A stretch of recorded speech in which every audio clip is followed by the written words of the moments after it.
All right, guys, welcome back. It looks like we got that, let's see here. We got that manual focus going. Wasn't working the last time. I don't know, my camera's been acting up, I guess. Welcome back, guys, to the winner's edition of JE Live. The Rams and Seahawks game ended in yet another Rams win. The Rams sweep Seattle for this year. Probably would have done it last year, too, if not for Jared Goff's injured finger. But that's neither here nor there. Rams improved to 5-2 at home. Seattle falls to 3-5 on the road. Seattle also falls to 5-9. So for us fans out there that did unfortunately watch in 2019, the division rival San Francisco 49ers knocked the Rams out of the playoffs, take this, I guess, as a consolation prize to that, because the Rams basically knocked the Seattle Seahawks out of any sort of playoff. I mean, mathematically, I believe they're still alive, but it's going to take a lot to happen. That's simply not going to happen. So Seattle has been knocked out of the playoffs in all likelihood by the Rams. Feels good. Also feels good to get the ground game going. You had 92 yards from Sony Michel on the ground. First half, Seattle did pretty much what Arizona did. They went out of their way to stop the run. On top of that, they went out of their way to stop Cooper Kupp. That didn't work. Just like the Arizona game, that didn't work the whole game. The Rams' run game came alive, and what you saw is Cooper Kupp, 9 catches for 136 yards and 2 touchdowns. It was nice to see Sony Michel and Darrell Henderson being used. I think Sean McVay and company will get better at using them moving forward.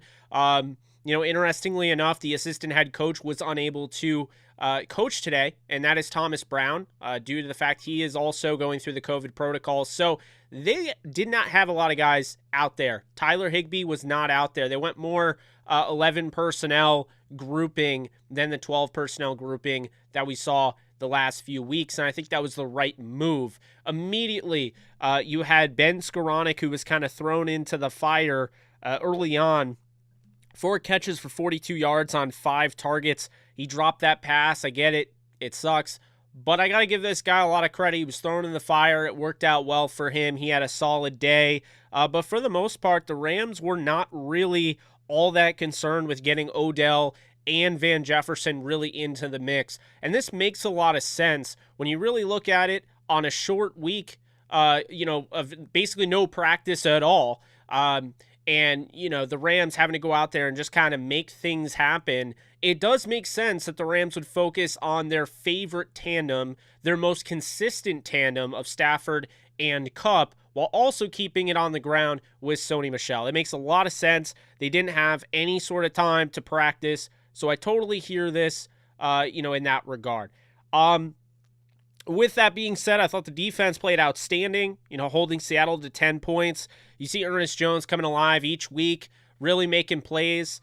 And I know I'm going to get some flack from Seattle fans that are coming in here, but welcome in. You guys are welcome as well. This isn't just a Rams thing here. But, I'll say this. It was pass interference. It was.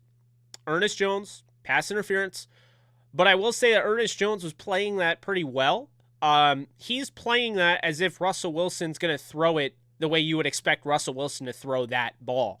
Russell Wilson underthrows it, and so therefore it hits him in the back basically, and Ernest Jones gets there early. Should have been called, but there are other calls that should have been called. At the end of the day, what's up, Dax? Appreciate you. At the end of the day, the Rams come away with a 20-10 win. Credit Seattle for staying in there. This game was not completely done. Seattle could have been blown out. Maybe with the Rams practicing, not practicing, and if they had a full week of practice, maybe this looks a little different. But, I'm not going to worry too much about the Rams offense. I'm not going to worry too much about the Rams only scoring 20 points, which is 8 points less than their average of 28.2 per game. I'm not going to worry about that. When you get to this point in the season against a division rival, you just have to win. It's survive and advance. The Rams had a lot fall into their plate, a lot fall into their lap. Things worked out very well for the Rams in Week 15. Before they even played, you had a loss by Tampa Bay, who they have the tiebreaker against. You had a loss by Arizona, who they don't have the tiebreaker against. But if Arizona loses another, which they do go against 2 potential Super Bowl contenders in the Indianapolis Colts and Dallas Cowboys back-to-back, you could see the Rams take over and win that division. Now, this is the thing. This has happened with the Rams. Remember when Arizona lost to the Carolina Panthers? I know it seems like a while ago and shocking that Carolina beat them, but they did. And when they lost, the Rams were unable to keep things going and actually take advantage of that. They finally take advantage of the fact that things are working around them. They win their third straight game in impressive fashion. It wasn't the best day on the offensive side of the ball, but they came alive with Cooper Kupp. They did enough. Again, you had 136 yards from Cooper Kupp on 9 receptions, 13 targets. He had a 42-yard grab that was absolutely massive for the game. Matthew Stafford thrown for 244 yards, 21 of 29, 2 touchdowns, an interception. Look, the interception didn't look great, but when you had no practice, I'm very, very much of the belief that could have been on Kupp, it could have been on Stafford, or it could have been a combination of both. Clear miscommunication on that part. Not going to worry too much about it because the Rams came up on top. Looking at the defense, you end up getting a sack from Von Miller. You get a sack from Aaron Donald and Leonard Floyd. They are back into the sack column. They've been doing that week in and week out. Really, this defense is starting to come alive. They're getting more of their guys back for this week. They still didn't even have Jordan Fuller. And what is most impressive is the way this defense played, despite the fact that Ernest Jones, a rookie, was asked to not only come in and be the linebacker, the go-to linebacker in this game, but if you guys didn't realize this, he took on the role of wearing that green dot. So with Jordan Fuller out, he was in charge of getting guys lined up and basically calling the defense. So shout out to Ernest Jones, who took on a bigger load this week, took on way more responsibility, and didn't really bat an eye. He had himself a really good game. You had 2 pass breakups from Ramsey, 1 from Ernest Jones, 1 from Rapp, and an interception from Rapp that sealed the game. 1 from Floyd. By the way, Leonard Floyd apparently is playing cornerback. Seeing him cover D. Eskridge was very impressive, so got to give him credit. Dante Dion with an unbelievable pass breakup on, of course, D. Eskridge down the field. The Rams' defense is starting to really come alive, and I think this is going to be like kind of covered up a little bit because it was trending as if, okay, you know, the mainstream media will talk about the defense, but then Cooper Kupp came alive in the second half and ended up with 136 yards, 2 touchdowns. That will be the headline. It will not be about the defense. It will not be about the fact that Raheem Morris has turned this defense around, and they are dominating now. I mean, when you really look at it, they really dominated Seattle. They held them to 214 total yards. This game shouldn't have been as close as it was, and honestly, it was because the offense was pretty lackluster at moments. And when you look at the defense, look, held Seattle to 4 yards per play. Rams averaged 5.4 yards per play. Held Seattle to under 80 yards. Actually, they held them to 80 yards, okay? And at the end of the day, the Rams dominated time of possession. Seattle's the worst team in the league in terms of time possession. We talked about that in the preview. They have about 25 minutes they average per game in time of possession. So they were bound to get that, outplayed in that regard. But it's good to see that the Rams are finally starting to come alive. And, finally, the Rams are starting to eat some clock. Because what it came down to, when you watch that Rams-Packers game, the Rams having a chance to even go down and tie the game in a game where they held the ball 1/3 of the game to the Packers 2/3 of the game, that was telling you all you needed to know. The Rams, they had an opportunity. They're that good of a football team. They can play that bad and still be in it. But moving forward, that's unacceptable. And so seeing them hold the ball for over 35 minutes in this game, that's what you like to see. Love that time possession win there. 20 first downs to 13, 332 total yards to 214. Matthew Stafford, I think, helped his MVP resume a little bit, but not as much as Cooper Kupp. We talked about it. If you guys have been following the preview and, of course, on my Twitter, I was very adamant in giving credit to Jonathan Taylor. I don't feel like we realize it, but he's actually been better than what Todd Gurley was doing with the Rams from 2017 and 18. He is having an unbelievable season. He put the team on his back and beat a team that had not lost in 7 weeks in the New England Patriots. But another MVP candidate, that Blaine Grisack, basically the the man behind the website right now for Downtown Rams, the managing editor and a partner of mine, Blaine was very quick to point out that Cooper Kupp was basically forced into this MVP night where he had to show, he had to step up, and he did. And that is the big thing. If you're going to win the MVP award, you have to step up. Stafford threw a pick, and he played really well regardless of that interception, but Cooper Kupp was massive in this game. Who knows if they win the game without him? I personally don't think they would have, because the way he was able to play, you could see what he does after the catch, how he makes a man miss, how he breaks tackles, how he runs routes. That is not just Matthew Stafford. So I think he really had an MVP-like game to add to his resume, just like Jonathan Taylor did.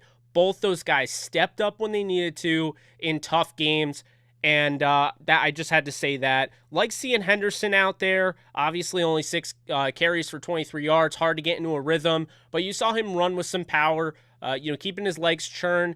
As this, kind of goes down the pipeline, I think the Rams are really going to figure out how to use all their running backs, and it's going to be scary. So in this game, Sony Michel, 5.1 yards per carry, had a 39-yard run, 92 yards on 18 carries. Impressive showing from him. Like to see that. Just keep this thing going. The Rams, they didn't have their right tackles, either of them. Bobby Evans was in at right tackle, and he struggled mightily. And even still, the Rams outscored their opponent. They outgained their opponent in yards, and they made do with it. And this has been a big thing for the Rams since this whole COVID outbreak entered their facility. Can you win despite being, put against the wall? And that's the thing. The Rams, they didn't have everybody on Monday Night Football against Arizona the way Arizona did. Arizona was ready to go, and the Rams came into their house and punched them right in the mouth despite not having multiple key players. In this game, they still, despite this game being pushed back, there were still guys that didn't play. And you have to give, an understanding here for Seattle, in my opinion. Seattle did not have DJ Reed at corner, who is a hell of a player, as I mentioned in the preview. And they did not have one of the best and most consistent route runners and wide receivers in all of football, Tyler Lockett. We have to be fair there. They didn't have those guys. But the Rams were also lacking in that department. They didn't have their starting safety, a guy that's turned into a leader and a captain for that defense. Where's the green dot? Jordan Fuller. They did not have Tyler Higbee, so it put them at a disadvantage at tight end. And keep in mind, Jared Pinkney was also on that list, so they were literally down to Kendall Blanton and Bryson Hopkins. Blanton didn't do a ton, but Bryson Hopkins stepped up, had a key first down catch, his first catch of the his NFL career. Shout out to him. Like to see that. But at the end of the day, the Rams just figured out a way to win. It may not have sufficed for your fantasy teams unless you had Matthew Stafford or Cooper Kupp. But what it comes down to is this. It's not always going to be pretty. And yes, I may have had a 31-19 win. But the Rams at this point in the season just need to make sure that they have more points than the other team at the end of the game. It's that simple. They need to keep this thing going. They have a tough game this Sunday. They cannot sleep on against Minnesota. Then they have another tough game against a team that right now, if the season ended, despite being 8-6, would not make the playoffs, in the Baltimore Ravens in Baltimore. That'll give plenty of opportunity for Lamar Jackson to get healthy, and maybe they can figure things out beforehand. Those are two tough matchups. And then they finish the season back at SoFi Stadium against their kryptonite, the San Francisco 49ers, who have won 5 straight. So at the end of the day, I don't care about style points. I'd love to see Cooper Kupp in a perfect world break the record, and honestly, he might. But it doesn't matter, and it doesn't matter how many points they score. I don't care. If they win a game like this, they win the next 3 games 20-10, and they don't look all that great, and they have their moments on offense where they are stifled, I'm okay with it. As long as they're, getting those wins in the win column, they can win this division now. They took care of business tonight. That's what good teams do at home. Now let's see what they can do moving forward. But guys, I've been talking for a lot. Really interested to see what you think. I know there were plenty of super chats that came in, and I really do appreciate you guys for donating. So I'm going to go through each one of those. Let's see here if it shows me them. Normally it shows me them. Mark, thank you for donating. Happy to win, but should have known we would struggle in empty set shotgun with Evans at right tackle. Why did we give away from center, under center, and more bootlegs? I think you just said it. You can't really bootleg to the right side, and it makes you very susceptible to being figured out right off the get-go. So if you bootleg to the right side, Bobby Evans is going to get blown out of the water like he did all day. But if you go out to the left side, now everyone knows what you're going to do because they're not going to go to the right side where Bobby Evans is getting his lunch eaten. So it's one of those things where they were put in a tough position, and they had to make do with that. Let's see. Deese, thank you so much for donating. Really do appreciate everyone donating. Does mean a lot. We're getting there. Slowly but surely, we're getting to 9,000. Would love to get to 10,000 by the end of the month, be it end of the year, technically. So if you haven't already, be sure to subscribe to this channel. Also, in case you missed it in the preview, I did announce that, and something that we haven't really announced as a whole, but I did announce on the podcast as well, that all the Downtown Rams podcast episodes will be coming to this channel. So this will be your one-stop shop, if you want it to be, for all your Rams content. There'll also be MCU content, horror content, whatever, because it's the 85% Rams channel, but you'll have plenty of content throughout the offseason, and you're pretty much not going to miss out on that. So, also, with that said, the Downtown Rams podcast is going to an everyday format, so we'll have at least 5 podcasts a week, and some week we might even have 7 days a week. But regardless, we will have a podcast every day for you each week, and that's coming as well. So we're really excited about the future of Downtown Rams, and really excited for you guys to witness that. So hope you guys enjoyed that. Let's see. Think McVay called a solid game again. What's your take, Jake? Yeah, absolutely. I mean, there were a couple calls I didn't like that McVay had, but all in all, I really did enjoy it.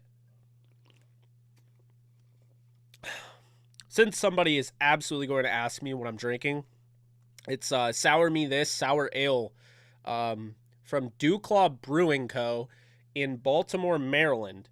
I do realize that's not going to actually work. There it is. I do realize that they'll be the enemy in 2 weeks. Baltimore will, but it's good. And if you like sour ales, this is probably my favorite I've had. So shout out to Dewclaw. Okay. Rap had a good night. Thought you saw some good things out of Darius Williams. Once again, we talked about it. Playing his first complete game. Real complete game last week. Really stepping up. David Long.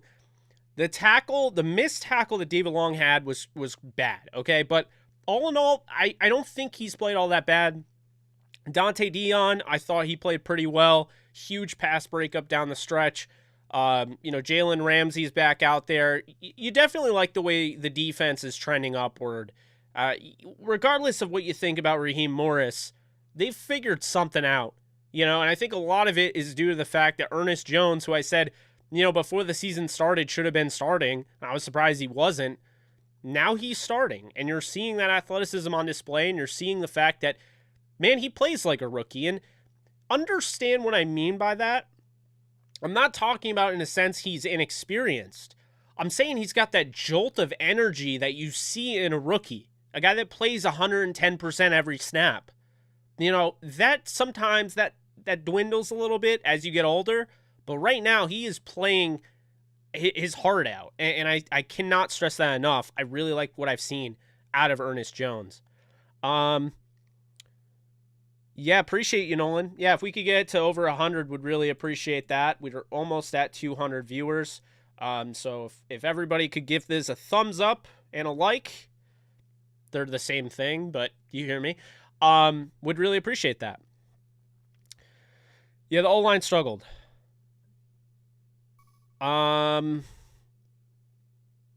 Let's see. Bob, thank you for becoming a member. Welcome to the fam. Appreciate you.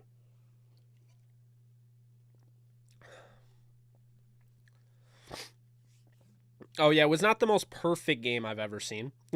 Far from it.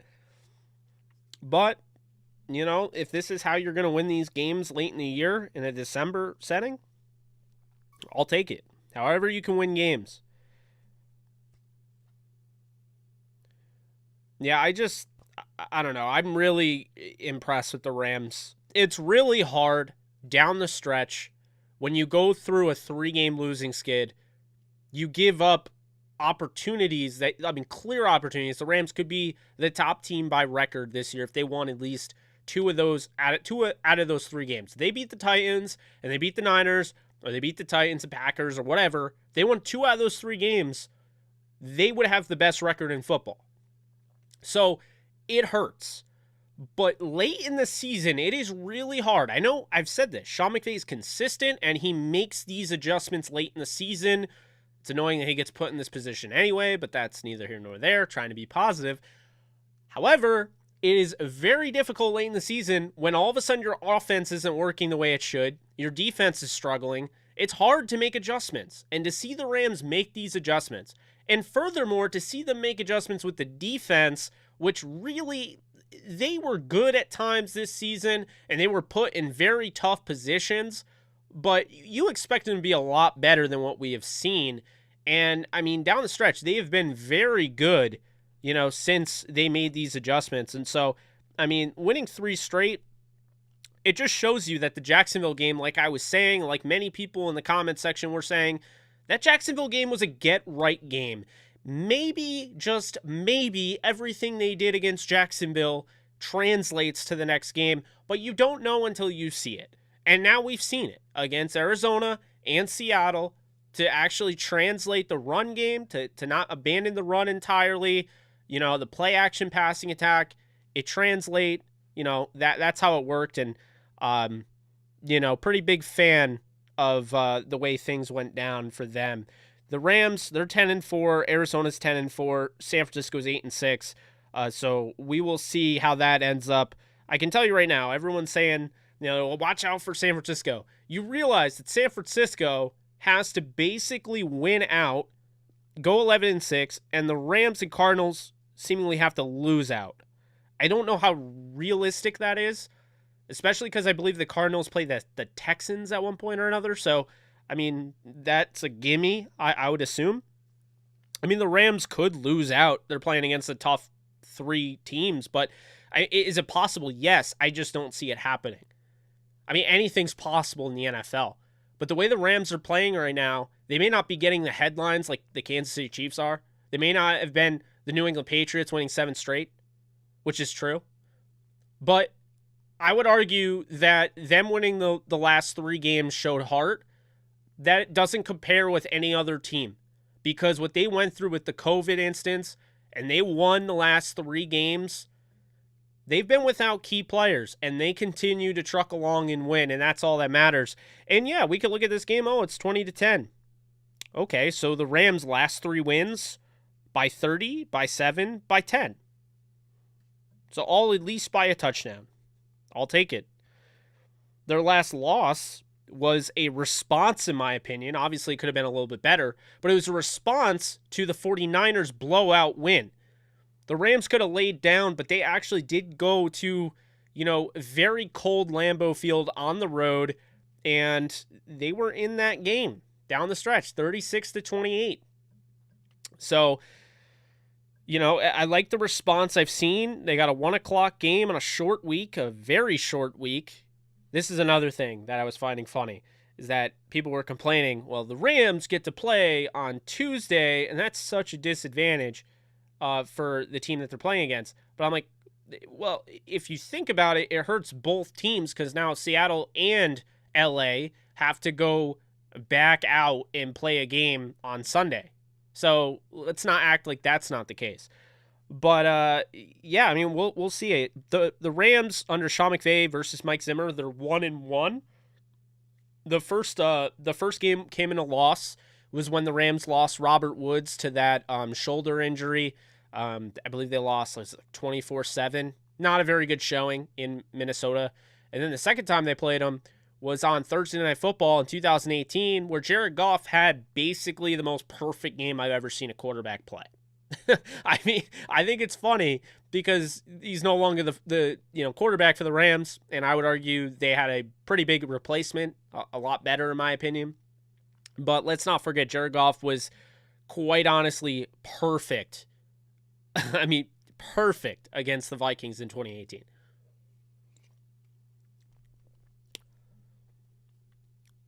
That's a big thing. These type of games, they push your defense. They really push your defense, and to see them come back and, make things happen, that's what you like to see. What's up, Matthew? Yeah, very good win. They needed that. I mean, they need the next 3. 2 out of the next 3 they need. 3 would be nice. I mean, realistically speaking, they have to probably win out if they want to win the division, because I don't see Arizona losing 4 straight, which is what they would have to do if that were the case. So, oh yeah, Jared Goff was a menace for sure. Cool it on the Manscaped ads.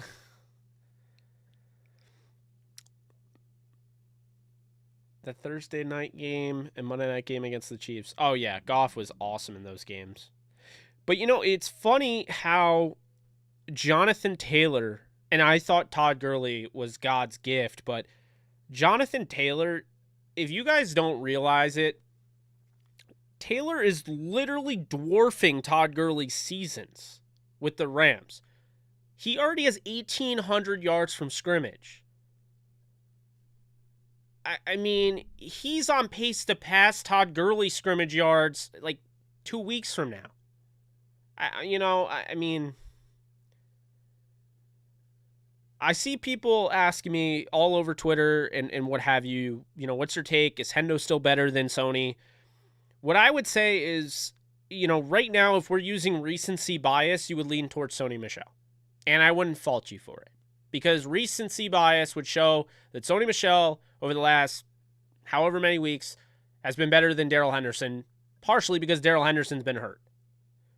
But let's not forget what Darrell Henderson was doing earlier in the year. Because you take a game like this where he gets 18 carries for 90-plus yards, and Darrell Henderson gets 6 for 23 or whatever he had, you can easily go back to the Chicago game where Sony Michel gets 1 carry, Henderson gets 16 for 70, which is a 4.4 average. It's not bad.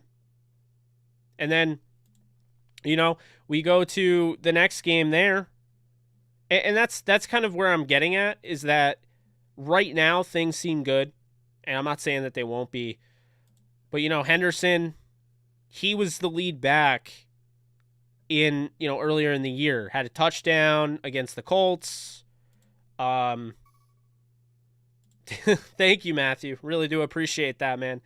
A little extra time off the road, feeling a fast and move. Keep up the good work, man. I certainly will try to do that. I certainly will try. To keep up the work, yes. I mean, I always say this. Keep up the good work. You guys let me know if it's good. I can't just sit here and be like, yeah, this is good. You guys let me know. I'll try to make it good. You guys have to tell me. I think Henderson is a more complete back. Sony Michel is more power. Sony ran 20 carries, 67 yards, which isn't the greatest yards per carry average against Tampa. Against Arizona, it's a pretty good example. It's honestly the same type of game. You get 3 carries from Sony Michel for 11 yards. Henderson goes for 14 carries for 89 yards.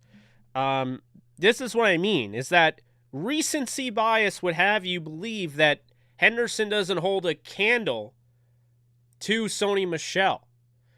What I would ask you guys to do is not take sides necessarily, not say Sony's better or Hendo's better. I don't care about that. But just realize and be happy that the Rams aren't in the boat where they have to go out and sign Le'Veon Bell this late in the season. Or they're not running out Devontae Freeman and Ladarius. I already forgot his name. I don't even think it's Ladarius. That was weird. It totally slipped my mind. The guy for the Ravens. I liked him a lot on the Raiders. I forget his name. Latavius Murray. Ladarius. almost said Ladarius Green. I guess my point is that the Rams are in a really good spot with running backs right now, whereas other teams are starting guys like Myles Gaskin and are like totally cool with it. I mean, Miami literally just threw out Duke Johnson. I don't think Duke Johnson has had 20 carries in his entire career, and somehow, some way, he had over 100 yards on the ground and 2 touchdowns. But I'm just saying, that's what it comes down to, is that, yeah, you can constantly say, Hendo's not that good, Hendo this, Hendo that. What I notice is that Henderson, he compliments Sony Michel, and Sony Michel compliments Henderson. We knew that the Rams were likely going to go with the hot hand, so Sony Michel got the bulk of the carries. But, these guys help each other. I mean, when they get that figured out, and keep in mind, Henderson's coming off, a calf injury, and he had COVID. When they get those guys going, they can be lethal. And then you throw Akers in the mix, and who knows? Who knows how that could go? So I would just say that the Rams, I feel good about the Rams having weapons. That's my biggest thing here. They have some good weapons. I'm liking it a lot. And, we'll see how it goes. But, right now, with not having Robert Woods, it's good to have 2 running backs that can do a little bit of everything, especially pass catching, which was a big thing today. Great win tonight, Jake. Thank you so much for donating, Brandon. An ugly one. A win is a win, but man, those refs helped out a couple times. Defense played great. Yeah, I wasn't a huge fan of the officiating, but they could have called that PI. So, I'll give them a break. I'm not a big Sean Hockley fan, but I got to give a shout out to a referee. Number 97 on the officiating staff is a gem. I watched him today. Dude did not even hesitate, was always looking at the ball, the ground. He was right on top of it. You go back to that play. Dante Dion, deep down the field. Dion breaks up that pass to D. Eskridge. Other officials I've seen call that a catch. And then all of a sudden, a coach is furious because it's so obvious they can see it from their sideline, and then they have to throw out the red challenge flag. But Mr. Number 97, who I don't know his name, should probably be the head official because he was awesome today. He was right on that. Right on it immediately, looking at the ball, making sure, hits the ground. He's saying immediately right away, number 97 ref was on the ball today. And then another play with, I want to say it was Metcalf. That was another one he got right. So, yeah. Shout out number 97 of the officiating crew in this game. He was a baller. He did his job. I know we've literally gotten to the point where we have to point out refs that are doing their job, but it doesn't happen very often where they are just that good. Understand this game is fast. The speed is incredibly fast, and we're looking at it in terms of when we get to see it, the replay, and have it slowed down, like, yeah, okay, oh, yeah, that I see that now. Okay, I'll change this call. No, number 97, he was right on that thing. He said, nope, that's not botched. We're going to do that. Boom. There you go. So, yeah, shout out to him. Had to give a shout out to him. Guys, I got to say, Rams offense, still not as good as I think they're going to be. And I think they're going to start peaking at the perfect time. And I think right now with the MVP race, as I see it's brought up by Dr. Dingus in the comments section, I think there's a very good chance that we could see Rodgers, Stafford, Kupp, and JT. I'm going to say right now, I'm sorry for you Brady fans, Brady was shut out. Nobody in the MVP race has been shut out. Brady was shut out. I saw Josh Allen in the MVP race for betting odds. I don't know how on earth Josh Allen would ever win MVP this year. He hasn't been anywhere near as good as he was last year. And the Bills are now in a little bit of a fight here. If they lose to the Patriots upcoming, they would be 8-7. And things are going to get very real very quickly if they can't take care of business. So he is not an MVP candidate in my mind. I look at, that is it. Rodgers, Stafford, Kupp, and JT, Jonathan Taylor. Right now, I would honestly lean towards giving it to Jonathan Taylor or Cooper Kupp. Because I think, Aaron Rodgers has been great, but let's look at Aaron Rodgers. The defense is playing very well. So there's that. Last year his defense wasn't as good, so we had to carry them. And on top of that, they've had more of a running approach, run-first approach with their dual backfield of Aaron Jones and A.J. Dillon. And you guys know me. I don't make excuses for Aaron Rodgers. I'm not going to make excuses against Aaron Rodgers. I'd be more pro Rodgers. I've been a huge fan of his for a long time. But what it comes down to is I think right now, two guys that are doing more for their team, Taylor is seemingly carrying the Colts. And this is not against Wentz. When you watch Wentz play, it's not that he has, he's missing something that they need. They have just figured out the best way to win football games is to have Wentz manage the game and have Jonathan Taylor be your power punch. And when you use him and you're using those power punches to the face and knocking out opponents using Jonathan Taylor and it's working, you're going to keep doing it.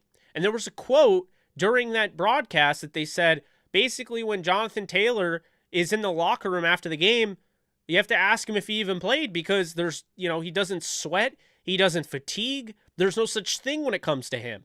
And that is why he continues to truck along and do this. Keep in mind, his rookie year, we're talking about a guy that went over 1,000 yards anyway. So this year, in his second year, he's taking it up to another level. And they've needed him to. He's stepped up, and that's why the Colts are 8-6 right now. And they're threatening to be maybe the toughest team to go up against in the playoffs. Whether it's on the road or they somehow win that division, that's a big thing for Jonathan Taylor. Now, on the flip side of things, Cooper Kupp. He's got an argument because Robert Woods is out. Odell is there, but Odell's still trying to learn the offense. Van Jefferson is a second-year receiver that was thrown in the fire. Deshaun Jackson basically wanted out. So that's the first thing. The second thing is the Rams' rushing attack is in the bottom half of the league. So that's another thing there. It's not like the run game is really helping out the passing game the whole season. Quite the opposite. The Rams aren't dominating in the run game. They have played better as of late, and really they haven't been that bad. It's just, the Rams were kind of abandoning the run. But the point is that what Taylor's doing, he's carrying a team. What Kupp's doing without Woods, with Ben Skoranek out, that's the thing. Odell is back. He's ready.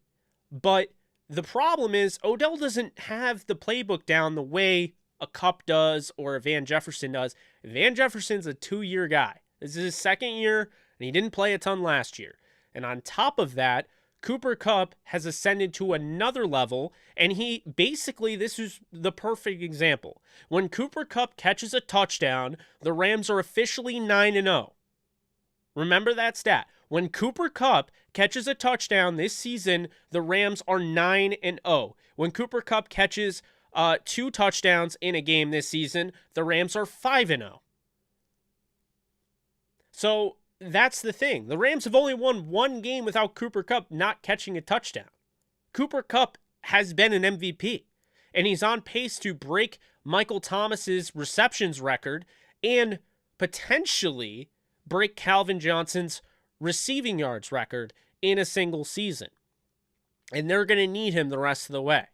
So, I would say Kupp, I'd say Jonathan Taylor, I'd say Rodgers has an argument, I'd say Stafford has an argument. Tom Brady had an argument until this week, but if we're going to sit here and act like Tom Brady didn't lose head-to-head against Matthew Stafford, who was in the race, and we're going to sit here and act like Tom Brady didn't also struggle just as much as Stafford did in those losses that he's had, and we're going to sit here and act like Tom Brady didn't just get shut out, and we're going to sit here and act like Tom Brady at home in an opportunity to clinch a playoff berth didn't completely drop the ball on prime time in front of everybody in the, the national audience.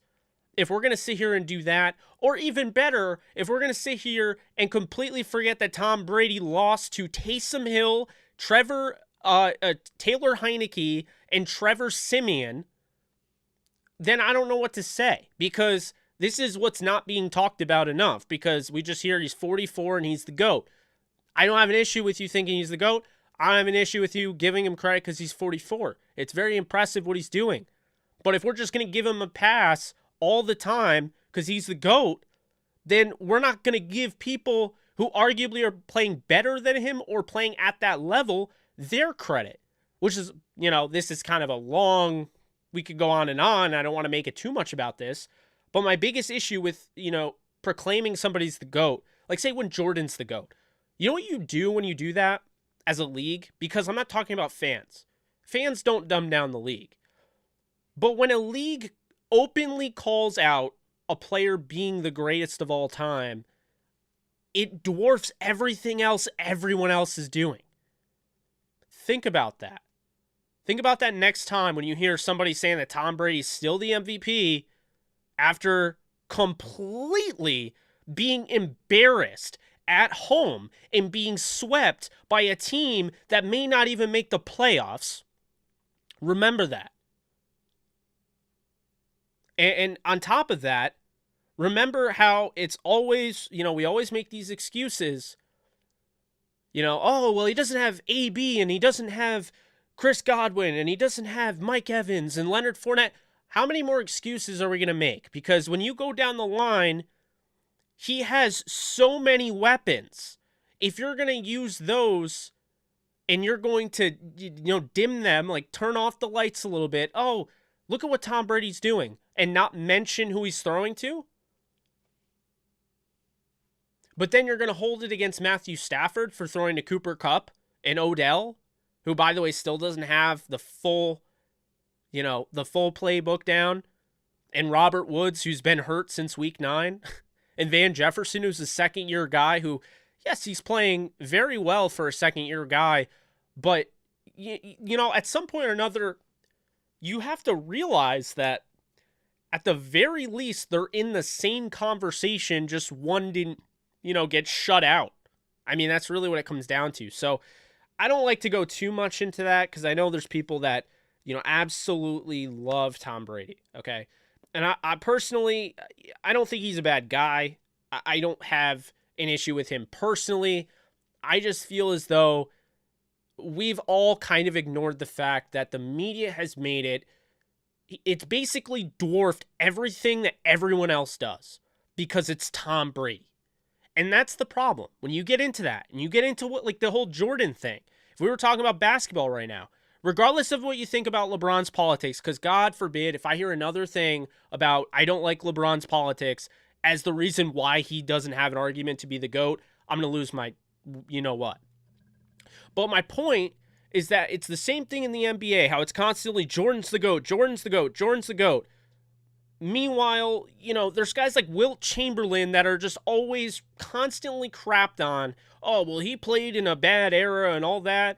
Whatever, okay? Whatever. The leading scorer of all time is Kareem Abdul-Jabbar. And by the way, LeBron James in year 18, he's the only NBA player to go to 3 different places and win championships in those 3 different places. But the reason I'm bringing this up, it's not to switch this to NBA because this is an NFL show right now, what I'm doing. The point is, you dwarf everything everyone else is doing when you constantly use the GOAT conversation. And honestly, I would make the argument for the NHL. As much as I love Gretzky, and I do believe he is 100% the GOAT of all sports because he has more points than the next guy has assists, or more assists than the next guy has goals or whatever. Like, as much as I would say that, now all anybody does is when you have a guy like Alex Ovechkin who has a chance to, maybe be the best goal scorer of all time, people don't give him his credit because, well, he's not better than Gretzky. It's the same thing with, anytime LeBron does what he does, he's averaging 28 points per game at age 37 or whatever. Well, he's not Jordan. And then you look, and of course, it's the same thing with football. You look at Matthew Stafford's the first quarterback to get to 50,000 yards, and no one will talk about that. No one will talk about that. Or Aaron Rodgers, his touchdown to interception ratio is unreal. Unreal. I don't know if you've ever went and looked at it, but it is just incredible because Aaron Rodgers doesn't turn the ball over. Aaron Rodgers, for his career, he has 442 passing touchdowns to 93 interceptions. He's been in the league since 2005, and he has not thrown 100 interceptions yet. But again, this goes back to my point, is that we're not going to give him his due. We're not going to give those guys their credit, and you're not going to hear about it because all it would do is dwarf the guy that everyone's calling the GOAT, which in turn dwarfs everything everyone else is doing. Aaron Donald is obviously the best player in football, and everyone continues to call him that. The mainstream media does. You and I do. You watch him play. He alters games. We saw it again tonight. But why do we constantly say he's the best in the league? And we've said that since, 2016, 2015 even? We've been saying that for years. And yet we still constantly treat him like he's not the best. It's obviously the GOAT, Tom Brady. This is why people are tired of him. And this is why, when you're just dwarfing everyone around you, that's the thing. And it might be, honestly, with Aaron Donald, we might be a little bit guilty of that. Because Aaron Donald has been so dominant, we're not giving our fair share of, viewership and, actually listening to the arguments that could be made for a guy like Myles Garrett, or could be made for a guy like TJ Watt, or even Jalen Ramsey, who I would say is more deserving than Aaron Donald, Defensive Player of the Year this year. But that's my point. So if we can, I don't know if it's even possible, but if everyone in this channel, or everyone on this channel right now, everyone in this video or that watches this, just keep the long-term biases out of a single season conversation. Let's just take everything I said and turn it into that.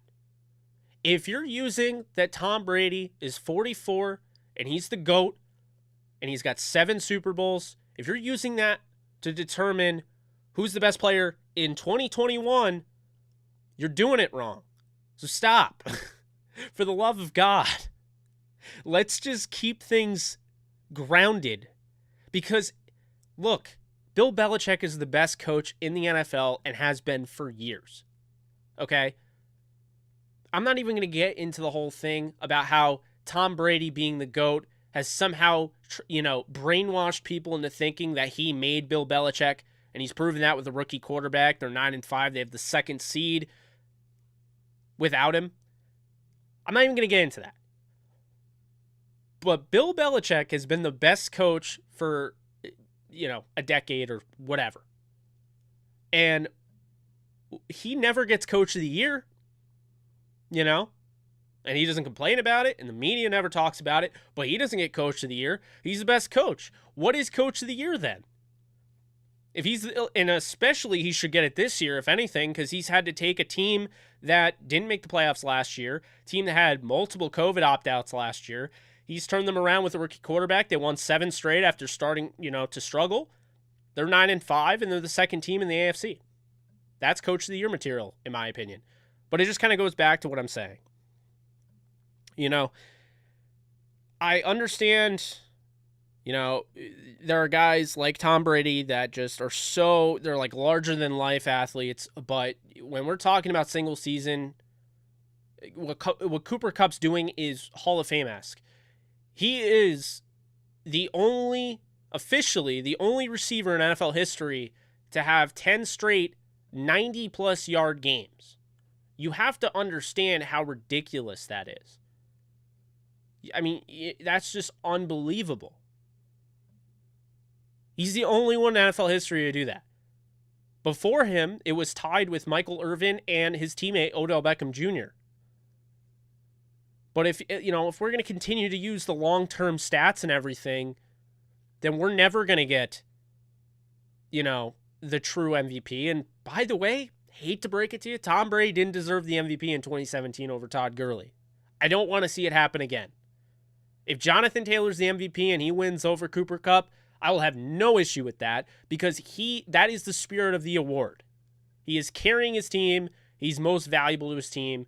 And in my opinion, while most valuable players should 100% be the best player of the year, in my personal opinion, and shouldn't be just necessarily who's the most valuable, should be the best player. I think it's, people they focus way too much on the name.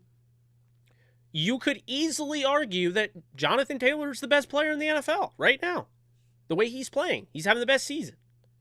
Just like you could argue Cooper Kupp. That's my point. So, That's all I'll say on that. Yes, Todd Gurley got robbed. Can we talk about how Brady is more athletic now at 44 than he was in his 20s, entered the league? A little weird to me. Yeah, watching Brady run is really weird now. Well, yeah, Bob, I agree with you. You can appreciate great careers as well as individual seasons. I appreciate what Tom Brady's done for the league. I appreciate how unbelievable he is, his greatness, his talent, all of that.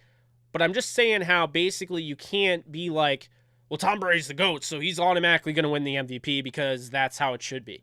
Like, no, that's not a tiebreaker. Being the GOAT isn't a tiebreaker. You know? Being a quarterback apparently is. We've learned that. But being the GOAT is not a tiebreaker. Doing stuff that you did earlier in your career is not a tiebreaker. Well, he won the Super Bowl last year. That's not the 2021 MVP. That's the 2020 MVP. That's what that would be for. It's yeah, and I just think it's almost poor usage of the word valuable, in my opinion, most valuable player. I think really what they meant when they called it the most valuable player, it was the best player in the league. It's not most valuable to their team. I think it's always been misunderstood. I think it's simply put just called the most valuable player award, the MVP award. It sounds, historic. It sounds iconic. It sounds illustrious. But at the end of the day, the MVP to me goes to the best player in the league. That's what the MVP is. Because who is the most valuable player in the league? It's the best player in the league. Why on earth would it be the 10th best player in the league just because of the situation he's in? That would be my argument and why I think the MVP is almost named wrong. Um, you know. DeReal A-Dog, thank you so much for donating. It's funny how Skip Bayless talks bad about Stafford and OBJ, but when Tom Brady loses, the only thing I'll say is you can't count Brady out. Yep, and that's normally how it is. And that's the thing. That's why people like me have such a big issue with that. Because it's not that I come off like I don't like Tom Brady, which is fine. He's beaten my team twice in the Super Bowl. He arguably stole the greatest show on Turf's dynasty. All of that. I have my issues, right? Like, obviously, I don't love Tom Brady. But my biggest issue is that right there. Like you said, DeReal A-Dog. It's Tom Brady loses, and it's, well, he'll be different in the postseason, or Tom Brady's different in the postseason. Stafford loses, and it's, oh, Stafford sucks. It's the same old Stafford. Stafford 0-3 in the playoffs. Stafford is Padford. Stafford's the reason the Lions were bad. Jared Goff's better. Oh, that's what you get for trading away Jared Goff. It's the same shit I always hear, and I'm just quite honestly tired of it. Hold that same thought to both quarterbacks. Because both quarterbacks have the same amount of losses, and oh my God, this revelation just came to mind. Matthew Stafford beat Tom Brady head-to-head. Oh my God, can you believe it? Yes, he actually did. He won by 10. It's just ridiculous, It really is. So, I've been talking about it for a while, but MVP, I think, is very relevant in our discussions because the Rams have two candidates for MVP. That's what I will say about that. And plus, I wasn't being biased because I literally made the argument why I think Aaron Donald necessarily shouldn't win Defensive Player of the Year over a TJ Watt just because Aaron Donald's the best player in the league. I mean, I try to keep it real. It's like I'm not trying to make this all about like the pro Rams and not be realistic. The point is, if you look at the stats, Stafford is literally in the top 3, top 5 in every category passing. And you look at other quarterbacks, and they may have more passing yards than Stafford, but they don't have as many touchdowns. They may have fewer interceptions, but they have fewer touchdowns. Or they may throw more than Stafford, but they don't complete as much as Stafford. Or they have a higher completion percentage. They have more touchdowns, but they don't have anywhere near as many explosive plays that Stafford does. Stafford leads the league in those explosive throws downfield. And that's the thing. And you look at Cooper Kupp, it's like the same thing with receivers. Cooper Kupp, the argument there, you could be like, oh, well, Deebo Samuel missed a game and he was on pace. And, Justin Jefferson without Adam Thielen the last 2 weeks. And I would just say, look at what Cooper Kupp does after the catch. Look at what Cooper Kupp does in the blocking, area of his game. Look at what Cooper Kupp has had to do without Robert Woods. It was already impressive with Woods. They were scheming Kupp open. Woods was taking a hit in his targets. This is what people don't realize. Woods was being unselfish to open up the opportunity for Cooper Kupp to get open. But when Woods went down and Kupp ascended his game and arguably got better, that's how we knew it wasn't just a product of the system. Cooper Kupp is that guy. So, yeah. Sometimes I get on a tangent. I apologize.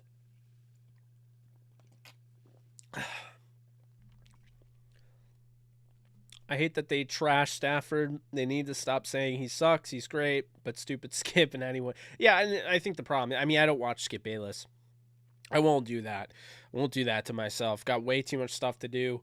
But I do know a lot of people that do watch him. And, I mean, it's basically engagement farming. That's essentially what it is. It's when you say, stupid crap to stir up the bees nest, the hive. You get people upset. It's like kicking the hornet's nest, and they come after you, and what that does is it increases their engagement, increases their views. You comment, they make money off it. You know how that stuff goes, but that's what well, I appreciate it, Nolan. This channel's not like most channels, and I take pride in that. You're not going to get any cookie-cutter garbage. I'm not going to read off a script. I don't even bullet point, man. When the games end, I don't bullet point. I watch the games with my dad and my brother.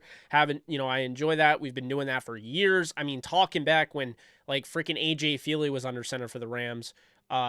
But my point is that we do that, we watch that, and then all of a sudden, the game ends, and it's like time to go to work, hammer out my thoughts on this. Because right now, I mean, this is like one of my full-time jobs, essentially. So I love doing this. But yeah, I just, I like doing our thing. I like answering questions. Obviously, when we have over 220 people and it's, 11 on the East Coast, makes me very happy, but it's also really hard to keep up with the comments. So I do appreciate your understanding and your patience that I don't get to every single comment. I try to see, but I remember AJ Feely was my first Ram game I went to. I was like 8 years old. They upset the Saints that game, and they wore the throwbacks, didn't they? Is that the one where they wore the throwbacks, Mellow? Because I remember that game like it was yesterday, honestly. It was such a fun game.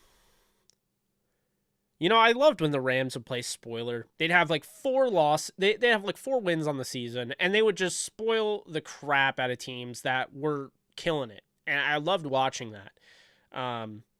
Yep, that's what I thought. They were the throwbacks. God, nothing better than watching the Rams win with those throwbacks. I mean, remember when they sacked Kevin Kolb like 8 or 9 times and he had to get his jaw put back in place? I shouldn't be laughing. I actually felt really bad for Kevin Kolb, but do you remember that? It was Thursday Night Football, and the Rams sacked Kevin Kolb like 8 or 9 times, and at the end of the game, they were literally like trying to get his jaw back in place. Poor guy. But that was after the game, they interviewed Chris Long and James Laurinaitis, and I remember them saying, we're going to get this thing right, and we're going to change the culture, and things are going to be different. And, man, it sucks that Laurinaitis and Chris Long didn't get a chance to play in the playoffs with the Rams. They deserved it, and they worked really hard, but, Yeah, I'm excited for that Kurt Warner movie. Really excited for the Kurt Warner movie. I haven't seen any of the Matrix movies. Don't throw any tomatoes at me, but I haven't. So I can't say anything about that. When Tom Brady lost to the Saints 9-0, the next day the media was talking about the Bucs possibly going to the Super Bowl because they got Brady. Sounds about right, A-Dog. Thank you so much for donating. Yeah, that sounds about right. That's pretty much what I've noticed, is that it's always kind of like a redirect. Oh, well, they have Tom Brady, and, and I can understand why people, that watch the NBA, they get annoyed when, like, the Lakers struggle, and, you have people saying that, oh, well, LeBron will get it fixed, and they'll be ready in the playoffs. It can be kind of annoying. I do agree. But But I mean, it's constant with Brady. It's always, oh, he lost to Trevor Siemian, and it's like, whatever, man. That was a big thing for Vaughn to get his first sack. I felt he got some confidence behind him. When you're a pass rusher like that, it's important to, get that sack early on and continue to build off it. We saw that it was, instrumental for a pass rusher that he went to the Falcons in the offseason. That was none other than Dante Fowler Jr. Fowler Jr. came to the Rams and instantly got a sack, and you could see just his momentum and his confidence was boosted. Don't sleep on that one play, really allowing Von Miller to explode the rest of the year. I mean, sometimes it's all it takes. Yeah, the Bucks scoring a donut. Brady throwing a pick and then going over, cursing at the sideline, not getting penalized for unsportsmanlike conduct, and Chauncey Gardner-Johnson making fun of him was very much a highlight. Looking forward to the Marvel stream, Jake. Excited to hear your take on MCU, Spider-Man, and Hawkeye. Yes. So I'm going to be covering Hawkeye, Dr. Dingus, for the first one. So that'll be, it's not tomorrow yet. So that will be tomorrow, Wednesday. I'm staying up until 3 a.m. to watch Hawkeye because I'm a menace. I don't know why else. So we will be doing that. It will be about the Hawkeye thing. I don't want to spoil Spider-Man because, again, it hasn't even been out for a week, so I really am cautious about that. But I'll probably do my spoiler review of Spider-Man No Way Home and do a stream on it at the end of the week. So if you guys are interested in that, that's what we'll do. Really looking forward to that. I cannot wait. I have so many. I can't tell you how annoyed I get over the spoilers that I've seen on Twitter. When I'm sitting here, my head is spinning with all sorts of takeaways I had, Easter eggs I noticed, and on top of that, just different theories that I could see coming. And it's like, you can't talk about it because you don't want to spoil anything, but then you see people spoiling it, and they're taking your fire, and they're taking your steam, and they're throwing, they're literally taking stuff out of your mind and throwing it down. It's just frustrating. So I cannot wait to talk about it because people have been asking me, man, what do you think is going to happen? And I just haven't been able to say anything because I'm that cautious. I don't want to spoil that for anybody. It's my favorite movie of all time, so I'm trying to avoid that. Let's see. Nugget Rose, Merry Christmas, mate. What's up, Nugget? Thank you so much. I appreciate it. Merry Christmas to you. I do see the Rams re-signing OBJ. I think OBJ wants to stay there, and I think the Rams want to keep him there. So I do see that. He's going to be massive come playoff time. Yeah, Brady hates the Microsoft tablets. It's funny, when Brady doesn't get what he wants, things just get thrown. It's really funny. Yeah, no spoilers in the chat. Thank you, Nolan. It was freaking awesome, though. You're absolutely right. Stafford was good today, Eric. I enjoyed watching him play. He had that throw where, basically you have kind of an option. So you have, Woods not Woods, sorry. OBJ going over the top, and then you have Kupp going this way. And he just threw it to a spot, and Cooper Kupp got there. He threw it to a spot before Cooper Kupp was anywhere near it. He caught up to the ball, scored the touchdown. That throw is unbelievably ridiculous to pull off. So shout out to Stafford, made some very key throws in this game. No look to Benny Skoranek. That was pretty cool as well. I had someone use my full name in the chat, which will always get my attention. Can we talk about the PI? I'm a huge Stafford fan, came over from Detroit. So seeing that PI happen, not get called, was sad. Does anyone else feel like this?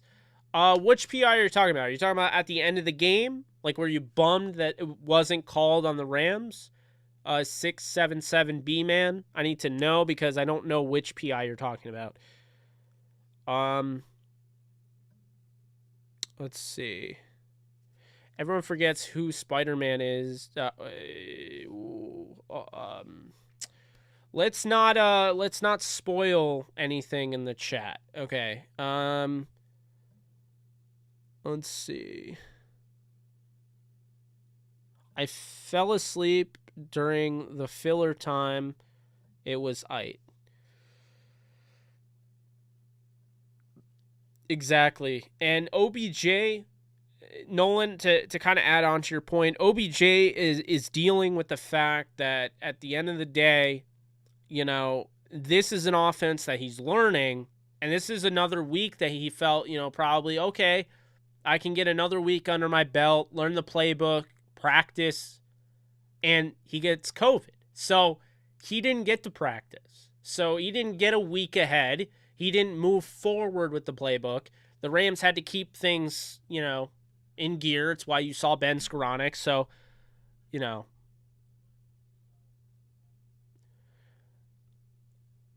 Johnny, the movie hasn't been out for even a week yet.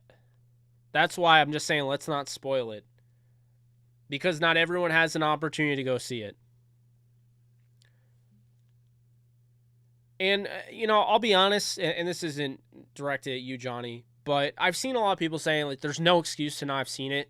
People go through, shit. I mean, let's be honest here. I'm lucky I was able to go twice, but some people haven't been able to see it yet. I know Alexis hasn't seen it yet, There are people that haven't been able to see it yet. People are going through, some hard times, of course, with COVID and everything. I mean, you never can never be so sure that everyone's seen it, but that's what I'll say about that. Yes, the one at the end of the game, I'm a Ram fan, but I watched the Lions lose like that in the playoffs to the Cowboys. I feel like the Rams should have been called for P. I just want clean games. Let's see. Okay, I see what you're saying. So I agree with you. 100% should have been called, one. And two, should have been called for the Lions. I think the Lions were absolutely screwed against Dallas. I think everyone here knows that. If you saw the game, it was pretty obvious. They were screwed by Dallas, and that was a bad call. Agreed. Definitely agree with that. Jake Funk, he tore his hamstring. So, is that a good thing that my vocabulary is that of a professor? I'm hoping that's a good thing. I mean, I'd assume it's a good thing. I appreciate it if it is. Um, yeah, Spider-Man was my favorite movie. It's 11 out of 10, whatever out of 10. I mean, I just loved it. Triple Crown. There you go. There's a tongue twister. Triple Crown Cup. Triple Crown Cup. All right. Professor J.E. Yeah, I guess. Maybe that'll be a segment. I think the Rams have a 50-50 shot of winning the winning the playoffs, winning the division.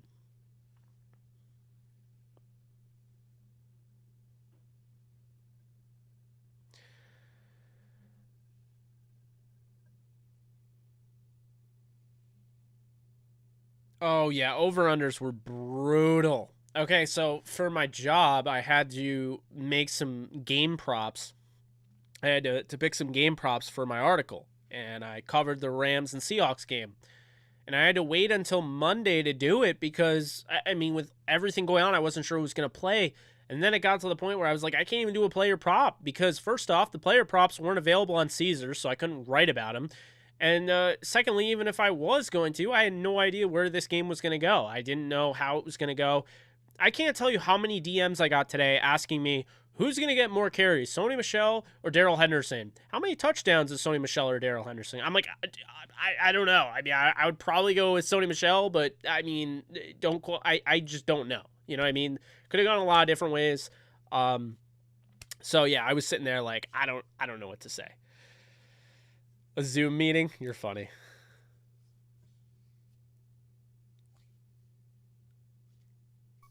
I'm so glad the Rams won today. One of the only things I can watch, relax on my married life, just life in general. It's kicking my ass the past 3. Hey, I'm sorry to hear that, Nightlife Gaming. I hope things start to go better for you around the holidays. But yeah, obviously, anytime you're dealing with something tough, if your favorite team does win, has a tendency to help you out a little bit. Sorry for the jumble word. or I don't know. Glad there are fans that want clean games and not just wins and integrity of the game. That has been taken away a ton. No one cares. Vikes, Saints, no tackle digs. My son knocked off the number one team in his playoffs because of Cup. There you go. I think I won today, assuming that Mr. Dallas Goedert didn't completely destroy me. By the way, how did that end? I didn't see how that ended.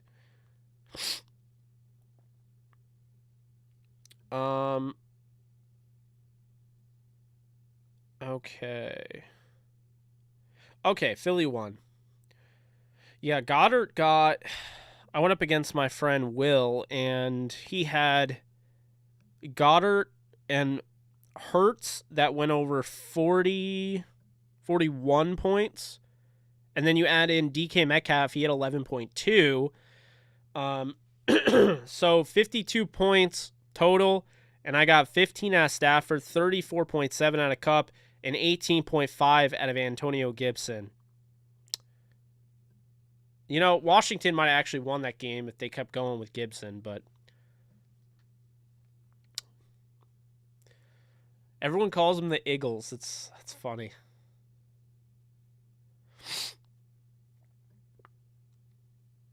Yeah, if we could get 150 likes, I wouldn't be complaining. Sure, let's do that. Hit the thumbs up if you like this. And be sure to subscribe. And join the Downtown Rams Discord. Yes, do that. No one's on top of him, man. He's going to win Moderator of the Year at this rate.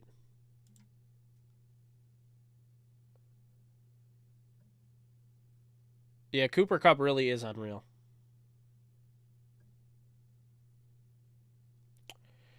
He really is unreal.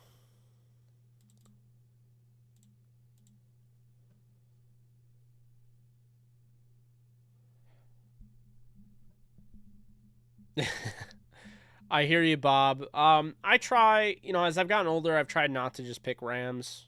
Doesn't always work out that well, but I knew, Kupp and Stafford had something going. It was a later draft, so I went with them, and it's worked out. It's a 2-quarterback league, so I have Rodgers and Stafford. Things are going pretty well for me. I'll say that. What was I going to say?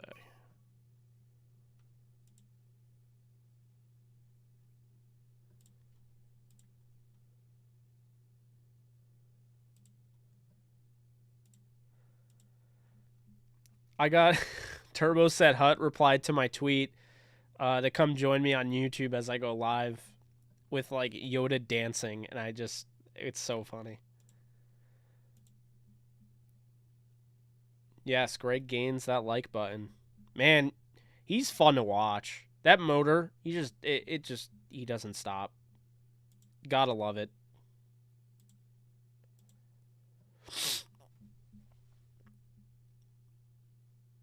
Yeah, Ernest Jones. I was saying earlier, Ernest Jones just keeps getting better each game. You love to see it.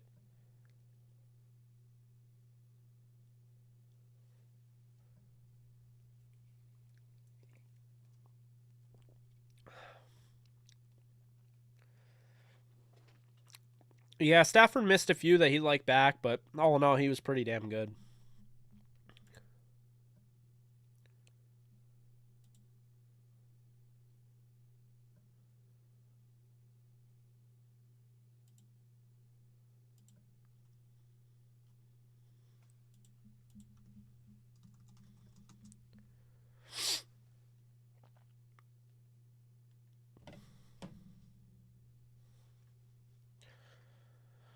I'm not gonna lie, I'm pretty excited about the future, guys. I hope everyone's 2021 was great, and I think 2022 is gonna be a very good year.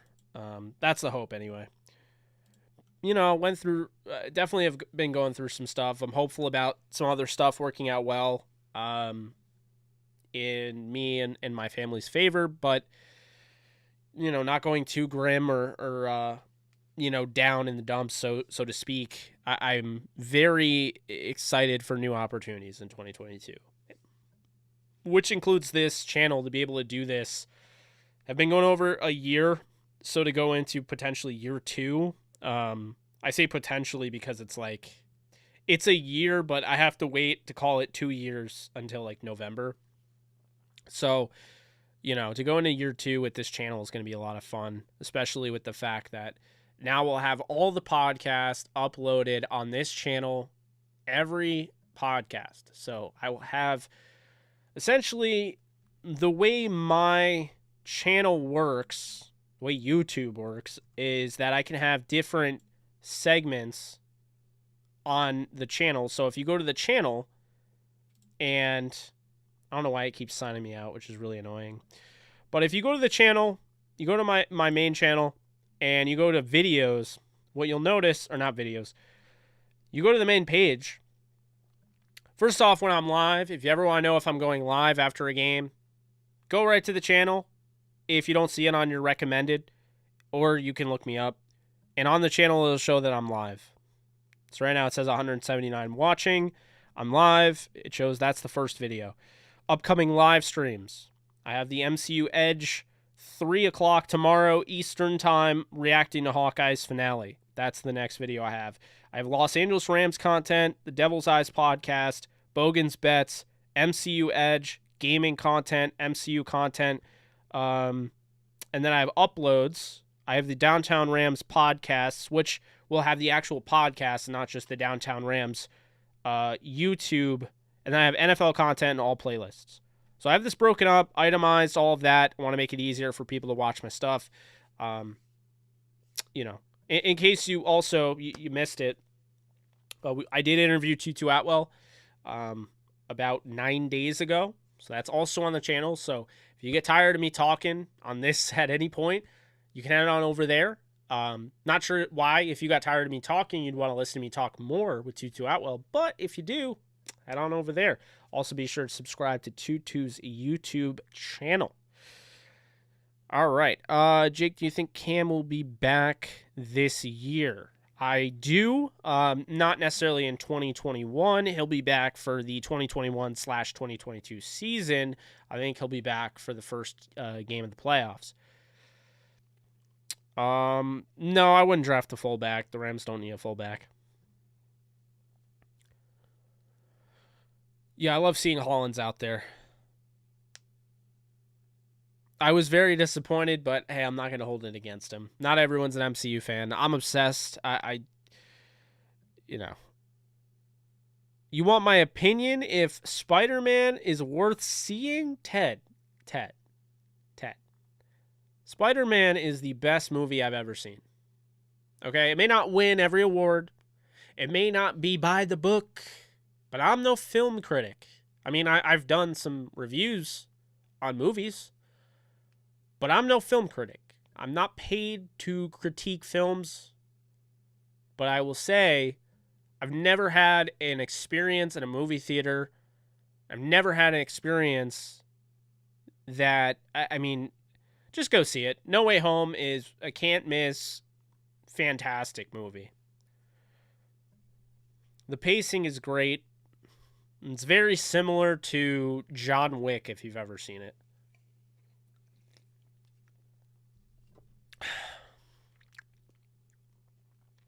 Kind of wondering if we do get a Rams-Chiefs Super Bowl.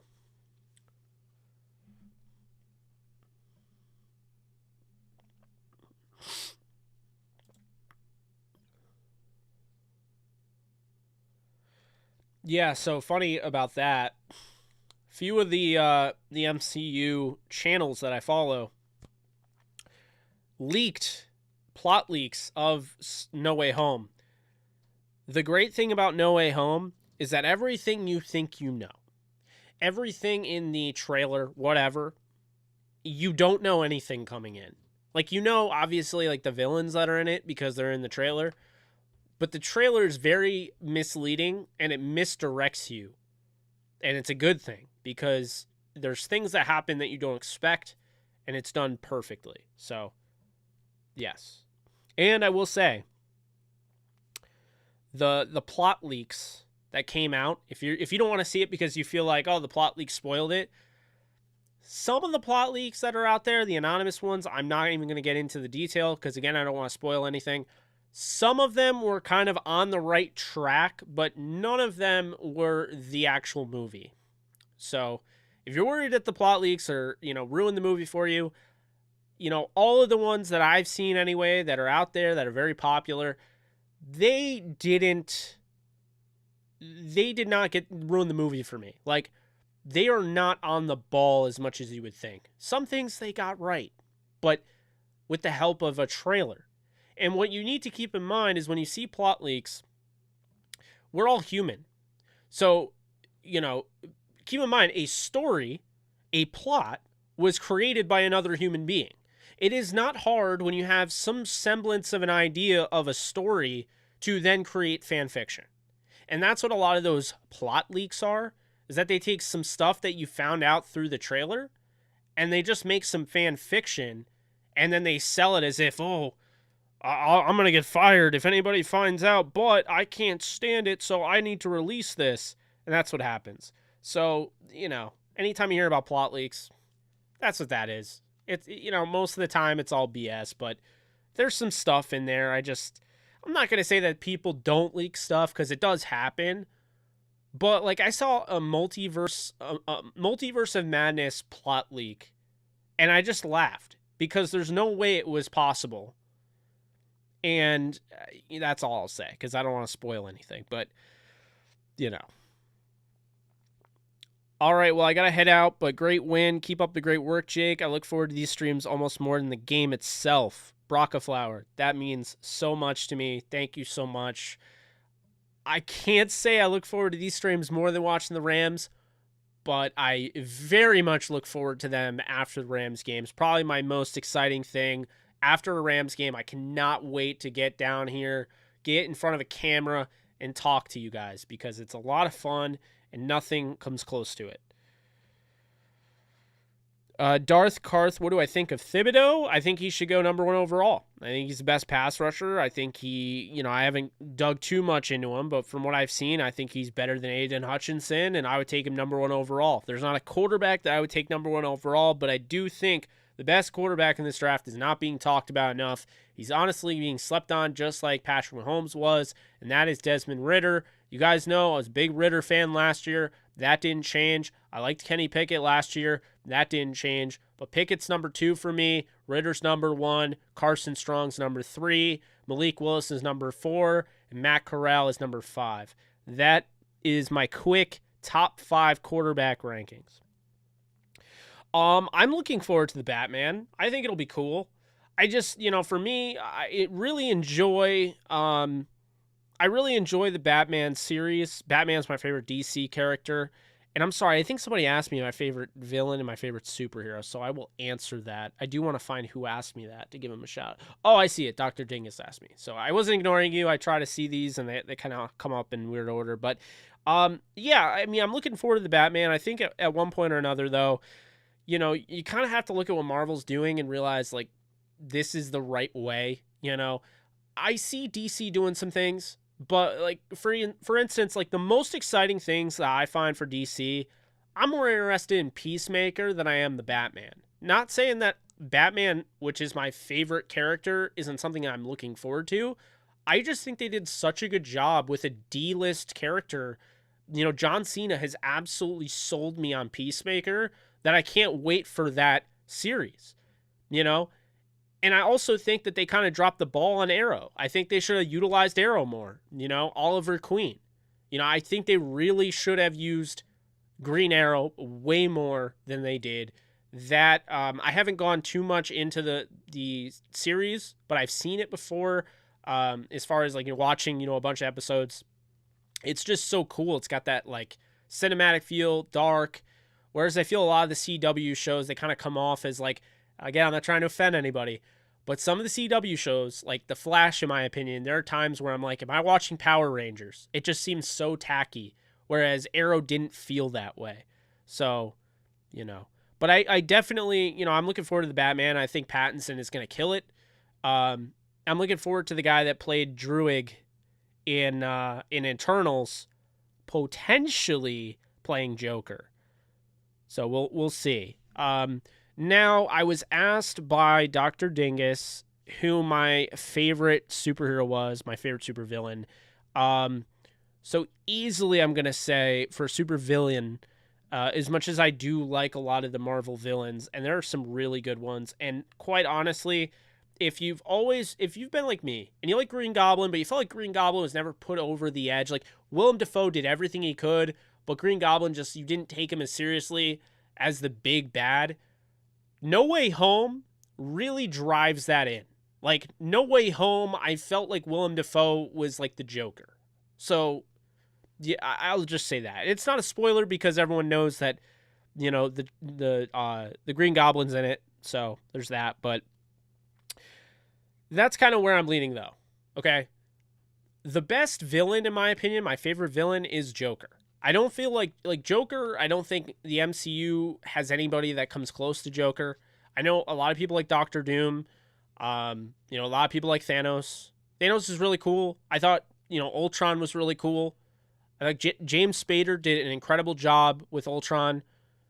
But to me, I feel like Joker's unmatched, untouched. You know what I mean? Like, just completely, like, he's on another level. Now, what Joker is that? Is that, somebody like, say, Heath Ledger? Is that Joaquin Phoenix? Is that Mark Hamill? I think all three of those nailed it, knocked it out of the park.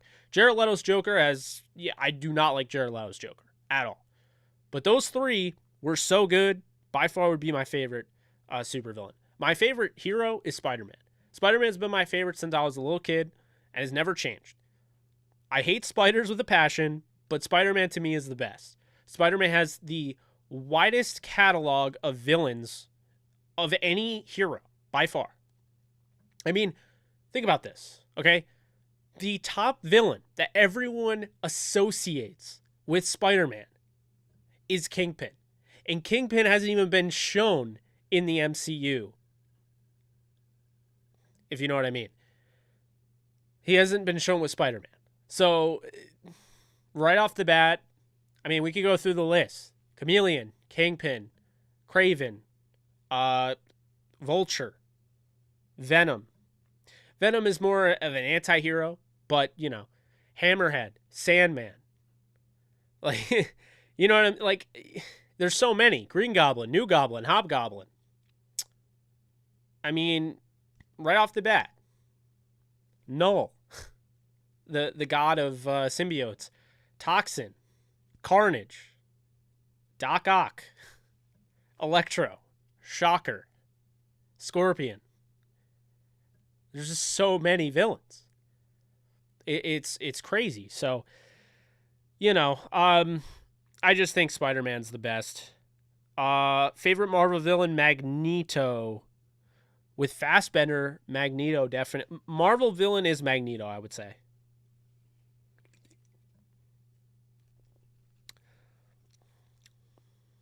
Oh, Michael Keaton was great as Vulture. And I think the thing I like about Spider-Man and Joker and why I have them as my favorites is because Spider-Man is a grounded character that goes against all sorts of villains, that has the coolest ability ever to swing webs, and he's acrobatic and he's strong.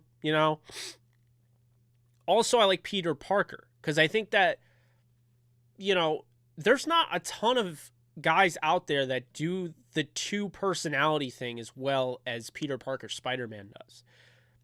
I would argue Tony Stark, Iron Man, great.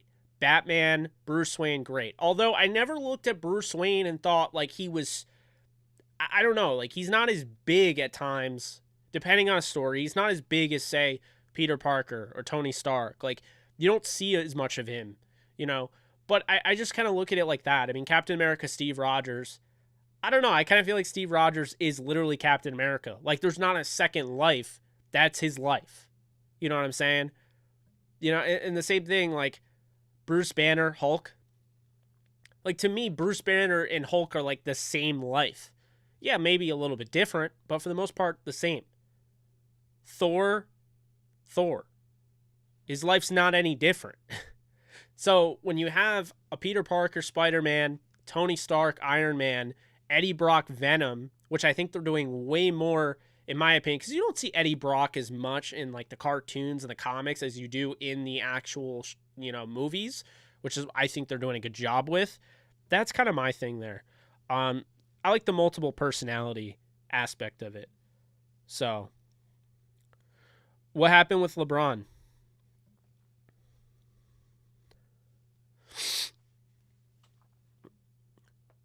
Oh, you played Hobgoblin? I didn't know Hamble played Hobgoblin. Did you guys know that Nolan North, who did the voice acting for Drake, Nathan Drake in Uncharted, which by the way Tom Holland is going to play, cannot wait for that movie, by the way. Uncharted is going to be so badass. Get ready for it, because I love Indiana Jones. I saw they're making another Indiana Jones, and I'll just say we don't need another Indiana Jones once Uncharted comes out. Uncharted will be a whole other modern day Indiana Jones type of story. It's going to be amazing. But I guess my point in bringing that up is that Nolan North, I don't know if you knew this, actually voiced over Iron Man, Tony Stark, in the Avengers game, which I've actually been playing, and I think it's pretty underrated.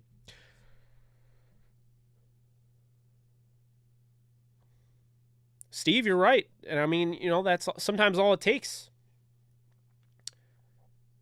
That's why you should keep signing up for Prize Picks with that promo code DT Rams right by my head. No, but in all honesty, I love that app so much. It's my favorite app.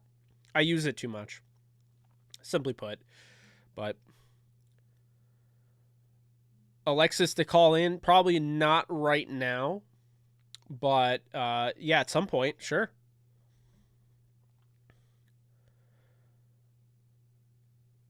Yeah, Mark Wahlberg as Sully. I think it's going to work well. Moon Knight is going to be so sick. Yes, I saw Moon Knight is going to be quote unquote brutalizing. So that is going to be fun.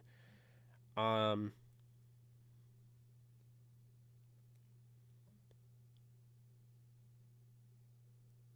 yeah, Mark Spector has a multiple personality disorder, or it's DID. It's dissociative. I forget what it's called. It's something dissociative identity disorder. That's what it is. It's dissociative identity disorder. So like Mark Spector kind of, he has multiple personality disorder basically. So I'm really curious to see how they pull that off. In case you don't know, Moon Knight is he's a little bit like Batman. He doesn't have the bat as like, an origin, but he's kind of like Batman, kind of built to be like Batman, although he has like a bow staff type deal. And he is in the Spider-Man, like the new Spider-Man animated series, newer, with I believe Drake Bell was voicing over Spider-Man in that one. Moon Knight's in that. And by the way, guys, I finally finished I finished all the Netflix Marvel series. They are phenomenal, and I need all of them in the MCU immediately. But I actually finished Cloak and Dagger. Highly recommend it. Highly recommend it. Cloak and Dagger's main villain, Despair, is confirmed for Doctor Strange and the Multiverse of Madness. He doesn't look anything like him, and I don't think Duchesne or Deshane, however you say his name, I don't think the same actor is going to play him. But he is in there. That character, Despair. They did, Nolan. I agree. Oh yeah, Uncharted 2 took things to another level, because I believe that was the one with the what was it? The train? I'm pretty sure that was the one with the train in the cold. Love to hear that, Rusty. Tomorrow should be good too, for me as well.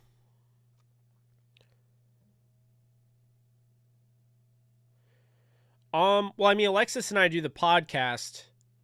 I like being on camera more than anybody that I'm associated with, probably. So that's why you see me.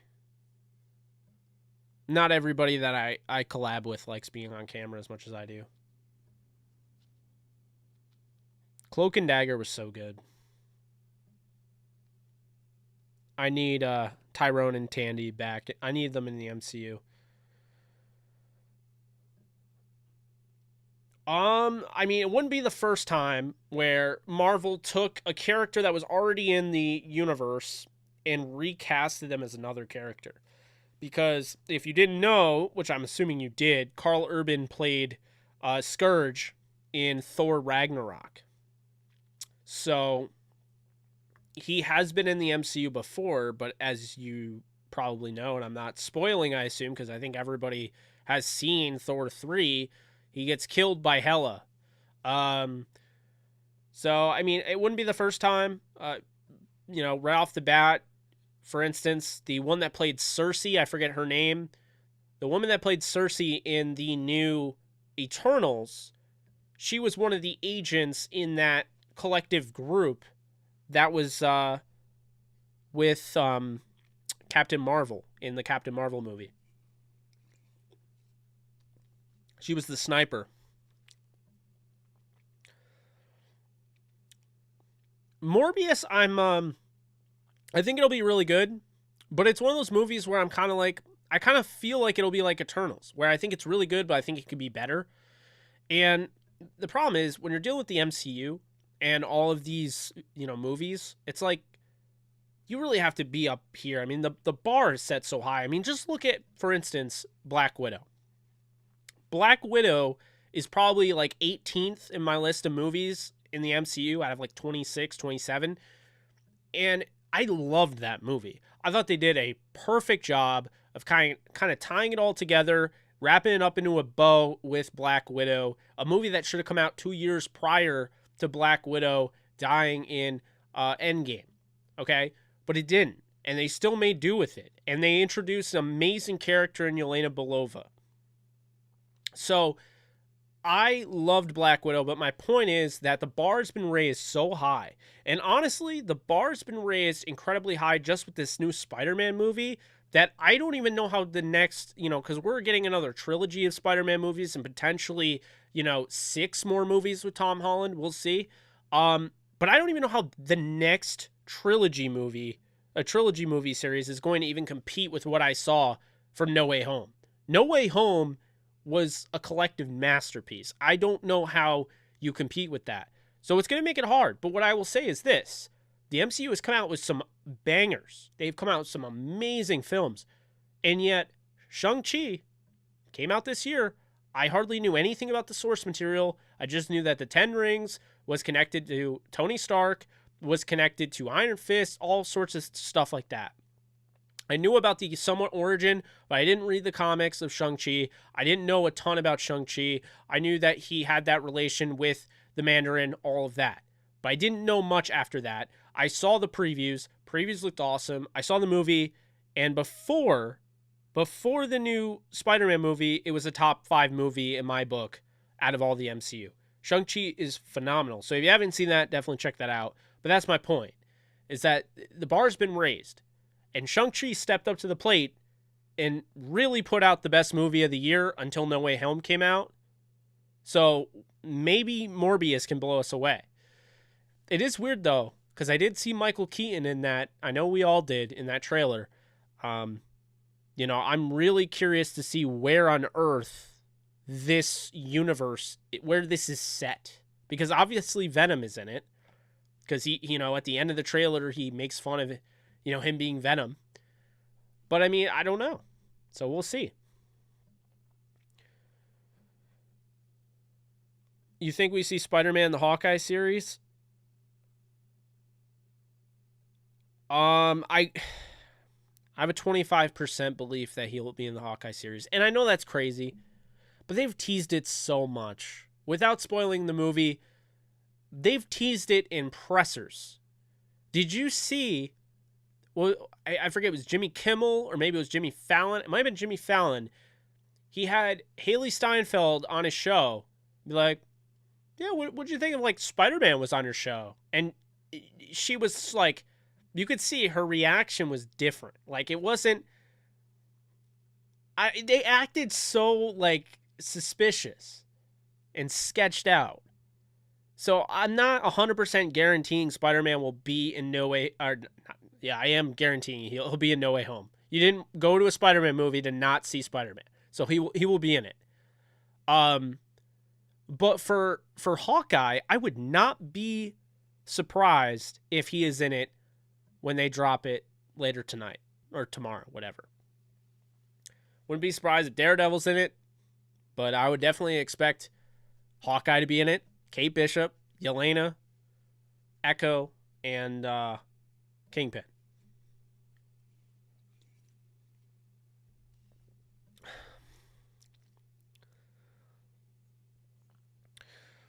Well, Dr. Dingus, we can talk about that tomorrow. We can get kind of spoilery. If anyone is interested, the Hawkeye stream will be at 3 tomorrow Eastern time. So I look forward to that. The second Doctor Strange movie is going to be insane. Yes, Eternals got some solid backlash.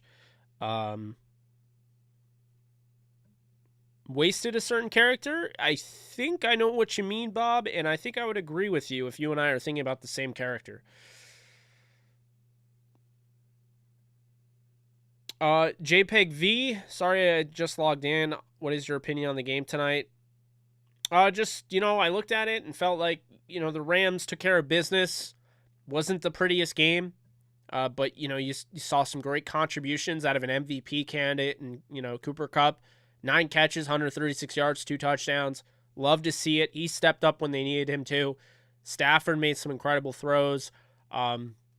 Interception was miscommunication, sucked, but, he bounced back and, really played a nice game. Sony Michel was nice on the ground. Nice to see Darrell Henderson back. Had some few tough runs where, he kept his legs churning, gained some extra yardage. And the defense is really just clicking on all cylinders right now. They're really starting to get to that level where we really felt like they could be. No turnovers in this game, but they were able to get a turnover on downs to end the game, which is big. So, big fan of what I'm seeing out of Raheem Morris's squad. But that's what I will say. That's pretty much my opinion on the game. 10-4, keep it going. Take care of business the rest of the way. You're probably looking at a division title, but we'll see. How are the Lakers ruined? What happened?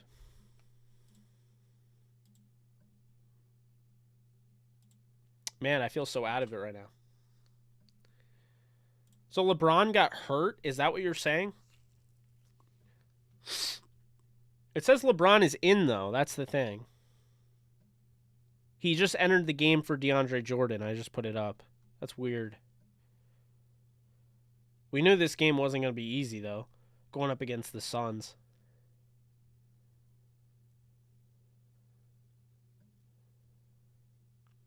I don't know why Carmelo Anthony is only playing 14 minutes. Or 16 minutes. Oh, Horton Tucker's back? Okay. Westbrook's having a solid game. Would like to see more assists, but...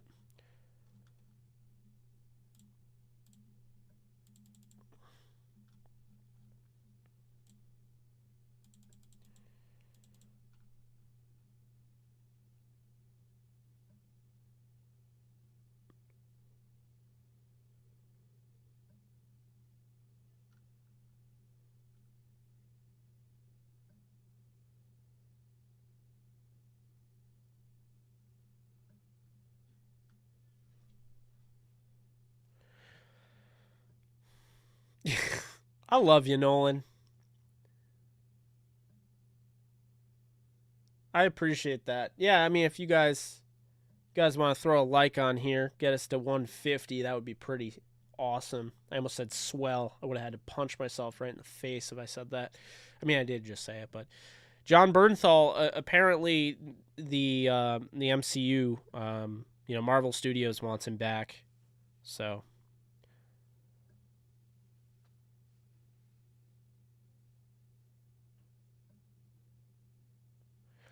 Great question, Dingus. So if Dallas wins out, the Rams win out, and Tampa wins out, Dallas, due to the fact they have the tiebreaker, being that they have been the more dominant team against the NFC conference, they have a better conference record.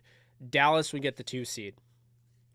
And that is how it works, unfortunately. So that's what I meant in the preview. If you saw my preview show, I was saying if they beat the Cardinals, right?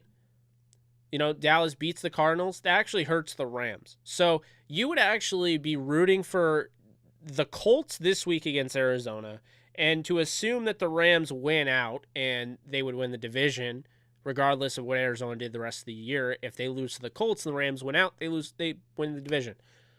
You would want that to happen. So the Colts beat Arizona, and then you would root for the Arizona Cardinals over the Dallas Cowboys for seeding, because Dallas would have the tiebreaker because they've been better in the conference than the Rams and Tampa.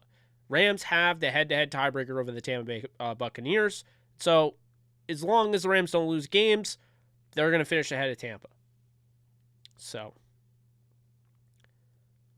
yeah, right? Self-uppercut for saying swell. Exactly.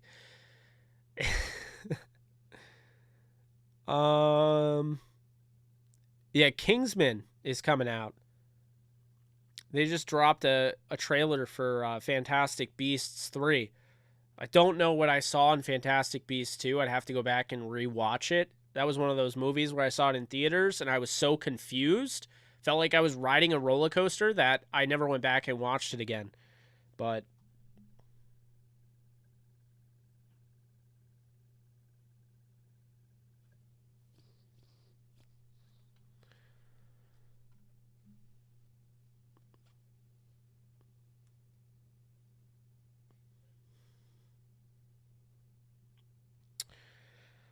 hard to say what the best seed is outside of number 1, because it really depends. Do you want to play the Saints, the Vikings, the 49ers? We don't know who's going to be in that spot. We know the Eagles have a shot now because they won today.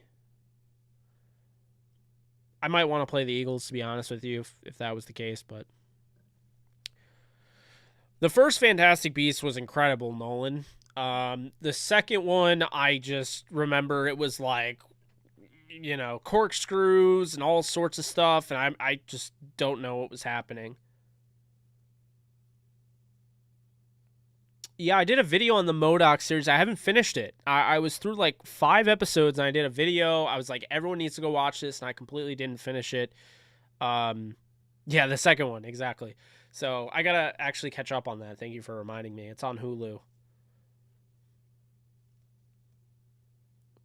There's another Marvel Hulu series that's like kind of for fun. Is it like Hit Cat or something? Hit Monkey? I think it's Hit Monkey. That's what it is.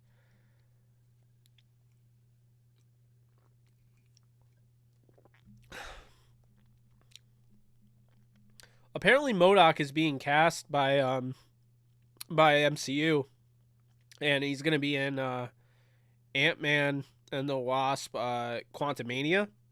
But it's going to be the same actor that played Yellow Jacket. So I don't really know what's going on there.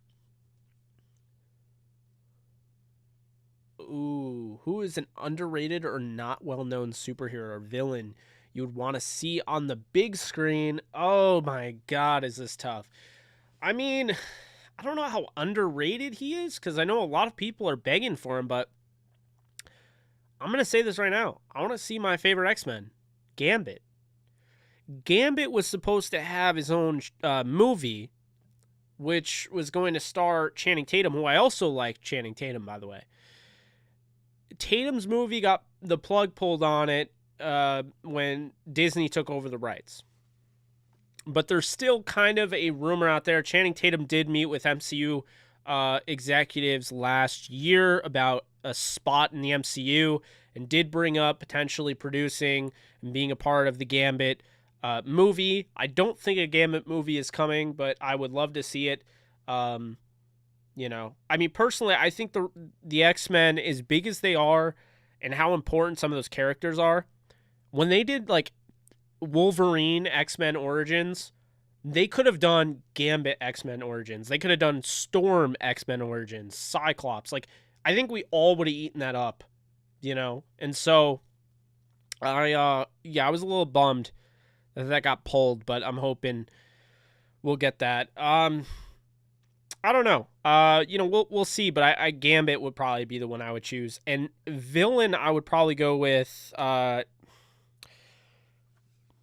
say this. There's a rumor that we'll get an Electro movie, which is cool.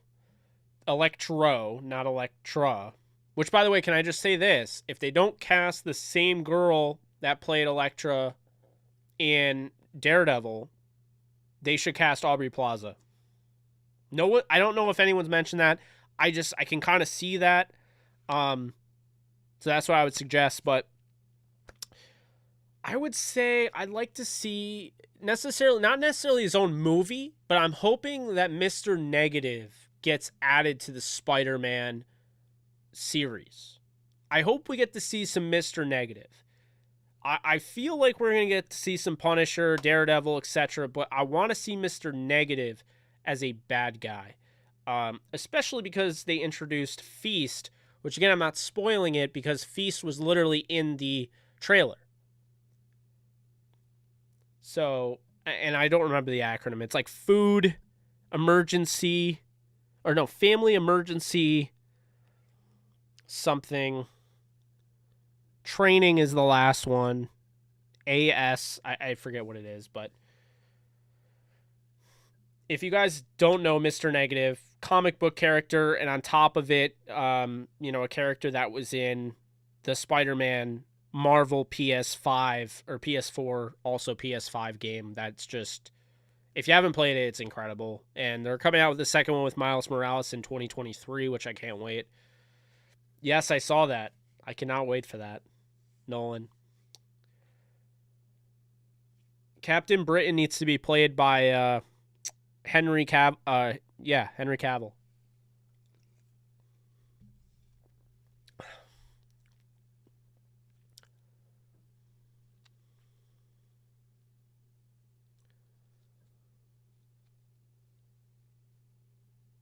Hey, it's funny. What I said earlier, Quest for Unknown, is that you will not find a YouTube channel that is identical to my YouTube channel. I'll sit here with a Rams jersey on, Rams hat, Rams colors in the background, Rams, heads up display. And, this is the 85% Rams channel, and I'm willing to talk about anything you guys want to talk about. I feel like we got a great community here. Anyone can ask any questions. I can go from Rams to freaking Dragon Ball Z. I see Gohan is back. I can go to Dragon Ball Z to Rams to MCU to horror back to Rams in no issue at all. So I just try to be open, more down to earth, and just answer questions and have conversation. You know what I mean? So that's what that's about. I thought they did they did it well with Mr. Negative in the PlayStation game. Very good. What's up, LA Rams? What does your say on PI in today's game? I'm a Rams fan, but what is your opinion? It's PI. I'm not going to sugarcoat it. 100% pass interference. That's what it was. Wasn't called. I'm not going to complain. They missed some calls for the Seahawks, on the Rams, but, I'm not going to complain.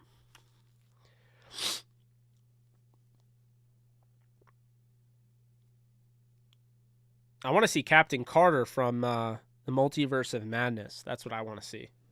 Or not Multiverse of Madness. What if? I want to see her in Multiverse of Madness. That's what I was thinking.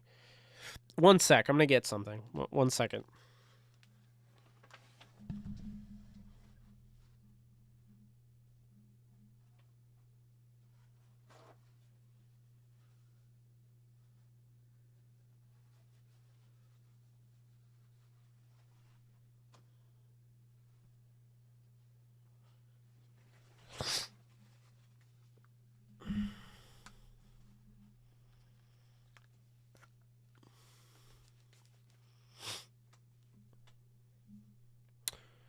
I think we're all hoping for Jalen on JJ, but who do you think matches up best with Thielen Jake, assuming we can shut down Dalvin? Good question. I think at the end of the day, I'm pretty confident that the Rams are going to be able to shut down Dalvin Cook. And shut him down by keeping him under 100 yards, keeping him, not 35 yards, but they've done a nice job against running backs this year. They give up a few big chunk plays, but then they come back and they stop them.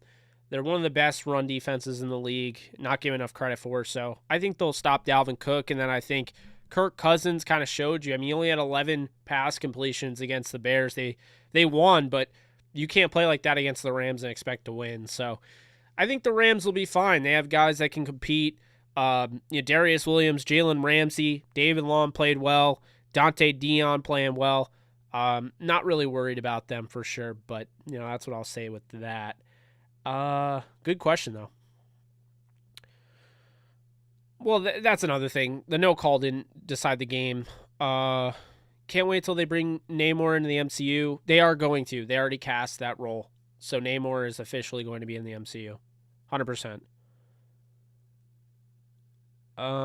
Let's see here. Yeah, Namor will be in Wakanda forever, which is going to be an awesome movie, and I can't wait. So who's going to be, since they're not recasting T'Challa, who is going to be Black Panther? Because my money is on M'Baku. That's what I'm thinking. If it's not Killmonger, which I've said over and over again, I think they should make it be Killmonger from another multiversal, situation. It'll be M'Baku.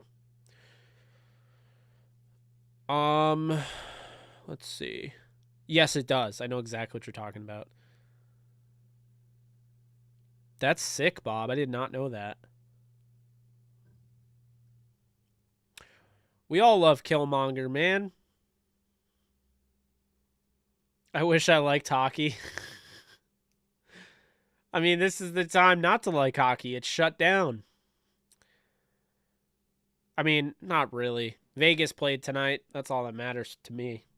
Not entirely, but you get my point.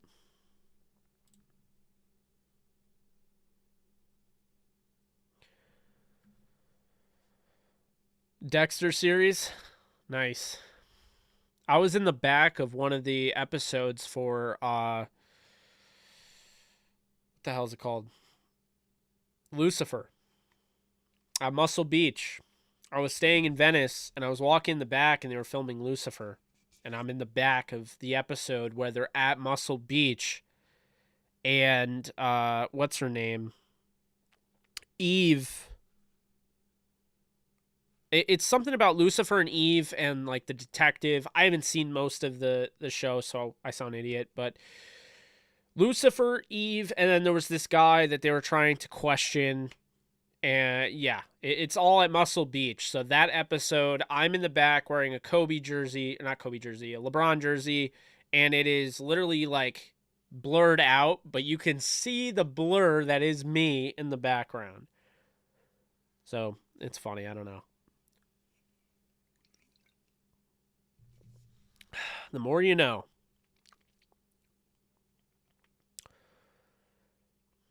They filmed Billions up here. So if anyone knows Billions or watches Billions, they filmed it. My friend, she was actually one of the extras for it. So they filmed it in Albany. They also filmed some part of Punisher in Albany.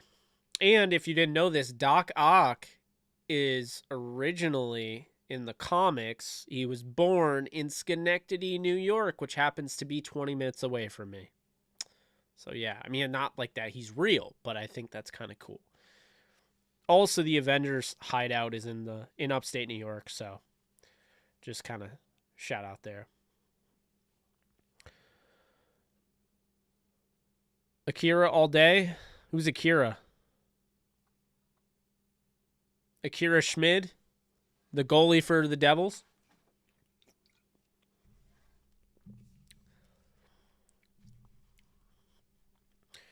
That's so cool.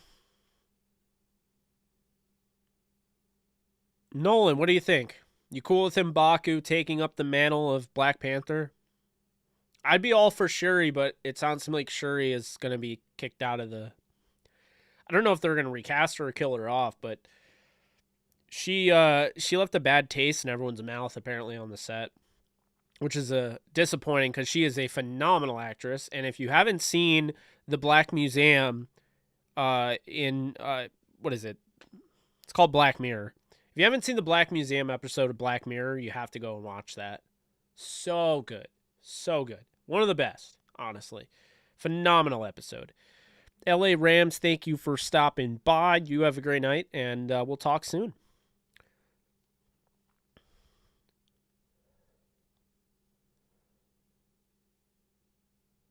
Oh, gotcha. Gotcha, Quest. Now, Quest, I'm not a Ducks fan, so to speak, but I've been a real big fan of them this year. I've been picking them a lot, and, big fan of John Gibson. Really impressive what I've been seeing out of, Troy Terry, Sonny Milano, and Trevor Zegras, who's probably going to end up winning the Calder. So I really have enjoyed watching Ducks hockey this year. I'm not necessarily a fan, but I'm a fan of what they're doing. They've been exciting, and I enjoy watching them. Obviously, Rams, Lakers. We like the same teams there. Yeah, I mean, M'Baku would be pretty cool. I don't know. I like him. I think he's a very good actor, and I think it would be a nice bump for him in the acting world. I think he would move up a tier. So, and I think he deserves it. I think he's worked really hard for it, and he's been on all the press tours. People know him. It would make sense. I'd like to see Killmonger. Oh, I would absolutely love to see Killmonger. I mean, I love Michael B. Jordan. He's one of the best actors around, and him as Killmonger, that was like one of my favorite villains because he was so different and he really didn't come off as a villain. Like, he was bad, but he wasn't that bad. His reasoning behind what he was doing actually made a lot of sense if you really think about it.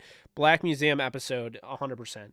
Yeah, it doesn't sound like Black Mirror is going to come back anytime soon because the guy that did it sounded like he was taking a break, which sucks because I think Black Mirror just kicks ass, but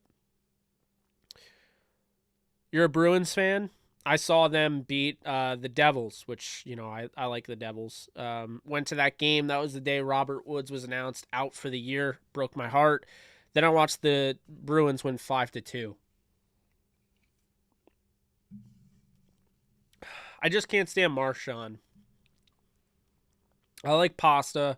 I actually do like pasta, but I like Pasternak. I like Coyle, solid. Don't mind him. DeBrusque. And I like, Swayman's been playing really well, but I'm not a fan of Marchand. Can't stand him. Burning passion, cannot stand him.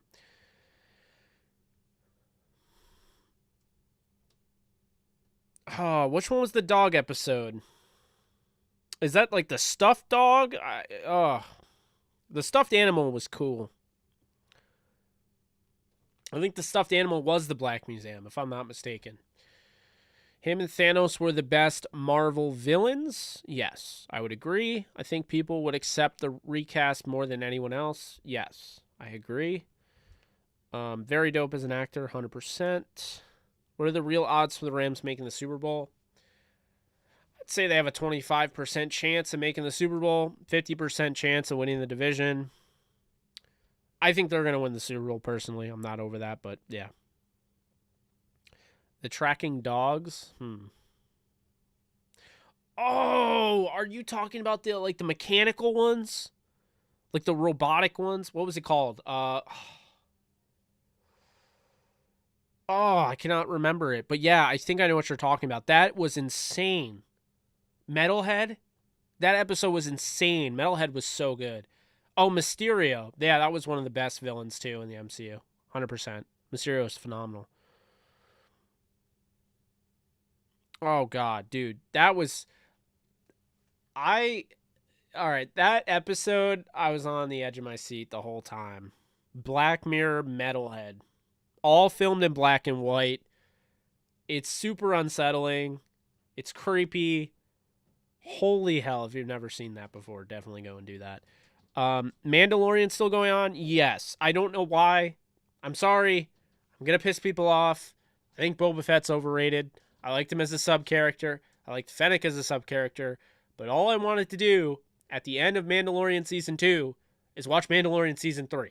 That's all I asked. In a year. Here we are, a year later, and now they're talking about potentially pushing Mandalorian Season 3 to 2022 December. I hate it. Don't care about Jabba's palace. I don't really care about all the side story like that. I just don't care. I would rather see Mandalorian season 3. I know I'm a snob for that. I do not care. I'm open about it at least. Like, you set up so much, and now, I don't know. I just don't care. I don't. So I'm a little annoyed by that, but, you know. That was my first thought. Who the hell's going to replace Gina Carano? Say what you will about her political beliefs, but Gina Carano is a phenomenal character. Like, she did such a good job. I am going to miss her. I think she was very good to the story. I still think they will bring Mysterio back in Spider-Man with the programmer guy bringing him back as a hologram. I'm hoping. I mean, I was hoping Mysterio would be in, this upcoming movie. I was hoping Mysterio, I don't know. I love Jake Gyllenhaal so much, so I would love to see him in it again. Lived in MA my whole life, but didn't really follow football until 1985 NFC title game. Hated the Bears, loved the Rams uni, so been a Rams fan for 36 years. Hello. Sometimes it's all it takes, man. Seems like a lot of people that became Rams fans, they're all over the country, and they just decided, hey, I love those horns. I'm going to be a fan of that team. For me, I mean, my dad was already a Rams fan. He grew up in Irvine, California, next door neighbors with Jim Youngblood. And then he moves out to New York. He meets my mom and raises me to become a Rams fan. I actually remember being a little kid and being thrown nearly through the ceiling by my dad when the Rams won the Super Bowl 1 yard short against the Titans. So, hey now, THT slander is not appreciated. I'm a big fan of THT. What can I say? I have his jersey. I love him. Keep in mind, the thing with THT, and this is an important thing to remember, he's still super young. And I think the problem with the NBA is that everyone's like star, star, star, that they don't give this guy an opportunity. Realize this. I'm 26 years old. Taylor Horton-Tucker is 21. He just turned 21 in November. So don't throw him off a cliff just yet. He's shown you a lot of potential. There are guys around this league like a Jordan Poole that are showing all sorts of potential. You can't just get rid of Taylor Horton-Tucker. Horton-Tucker is struggling tonight. I'm aware of that. I saw he's not shooting well. But it's one bad game. He doesn't do it all the time. He's going to get better. Keep developing him. And, it'll work out in the end.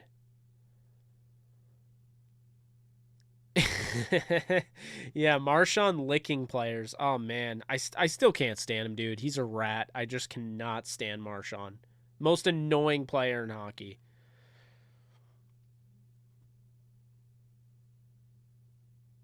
I know that. Yeah.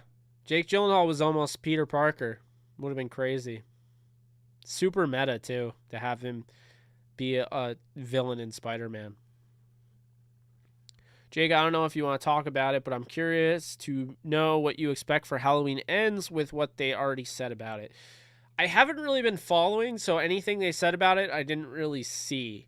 But if you want to throw it in the comment section, as long as it doesn't spoil the movie, then I'm totally fine with that.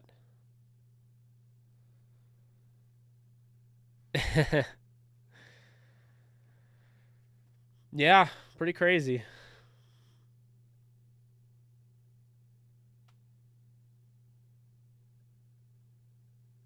I think the thing with Taylor Horton-Tucker, by the way, and this is important to realize, I'm not trying to make excuses, but this guy was just on the COVID list, I mean, he's not 100%.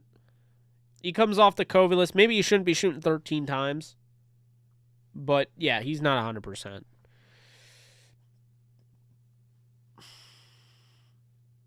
Same thing with Dwight Howard. I don't think he played, though. But he was cleared.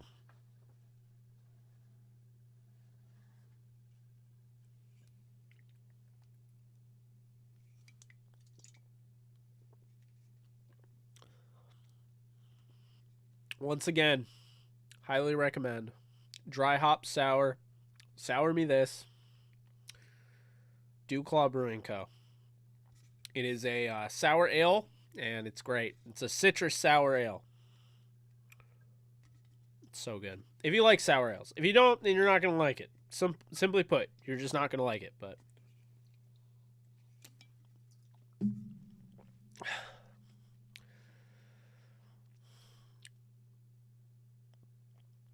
what do I think about the mid-credit scene without spoiling? God, how do I talk about a mid-credit scene without spoiling? I think it was a more wait-and-see approach. I don't think we know what it means yet. I think we have an idea, but it's a wait-and-see approach. Oh, I actually knew that, Dr. Dingus. We talked about that on the horror podcast. I think we're going to bring that back when Scream comes out in January. Just been so busy. But I think Jarrett and I are thinking about, January when Scream comes out. We're going to do a Scream episode. We're going to do two. We're going to, talk about the movie when it comes out. For people that, obviously spoiler warning. I'm going to talk about Scream 5 when it comes out, but we're going to probably rank the Scream movies beforehand. Potentially the TV series. I think we should throw in the TV series as well. Which, hot take or not, I think the TV series, the MTV Scream TV series is better than the movies.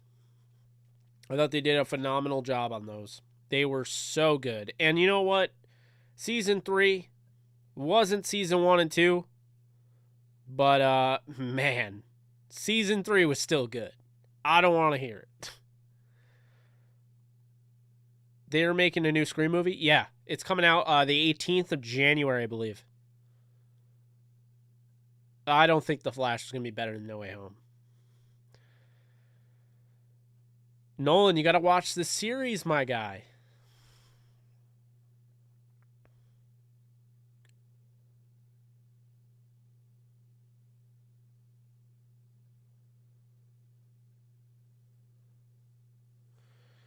You just saw Far From Home. Yeah, I loved that movie, man. Absolutely loved it.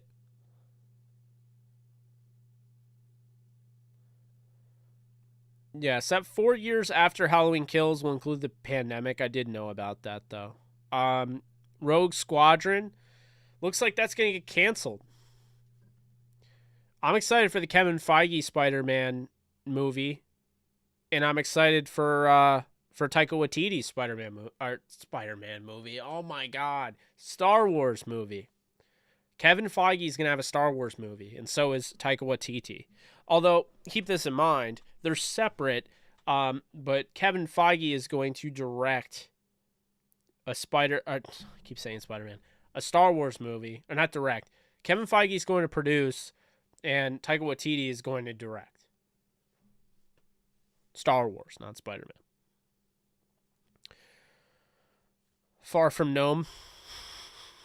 You guys are awesome, and thank you. Keep doing what you're doing. Mad love, horns up. Thank you, Quest. Appreciate you. Well, the series is on Netflix, Nolan. You can watch it at any point. I still haven't watched the Chucky series. I got to do that. Kraven the Hunter, I don't know about when it's coming out, but I do know that Aaron Taylor Johnson is going to be awesome. So, I'm excited for that.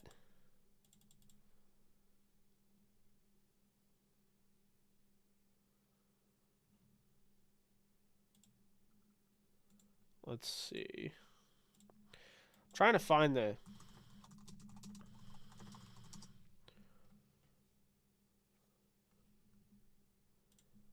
So Kraven the Hunter comes out in 2023. Expected January 13, 2023, and the top cast is only Aaron Taylor Johnson as Kraven.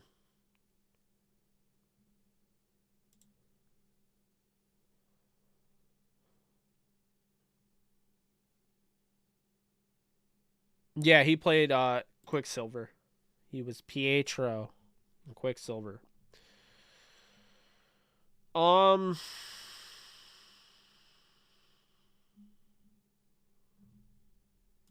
When do you guys think Spider-Man 4 comes out? And don't spoil, but when do you guys think Spider-Man 4 comes out?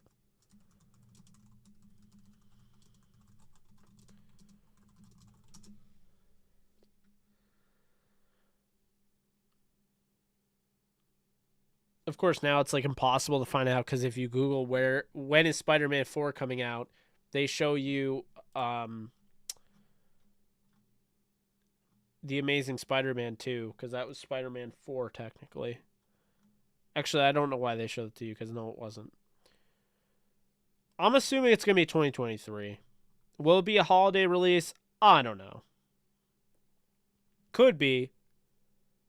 Could also be a July release. I don't know.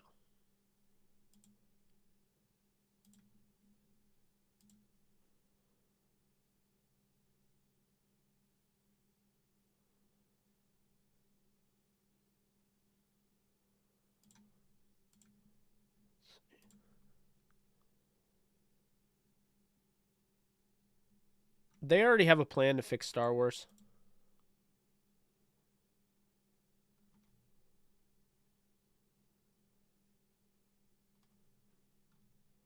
So, we'll see. Dave Filoni and Jon Favreau, they already have a plan.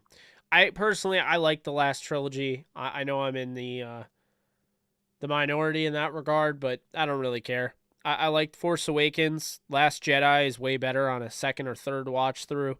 And I loved Force Awakens. I know people hated it. I loved it. I thought it was great. Legitimately love Kylo Ren. I think Kylo Ren is one of my favorite characters in the Star Wars series, period. And Adam Driver is a big reason for that. Would love to see Adam Driver go to the MCU. I don't think it's ever going to happen, but I think he'd kill it,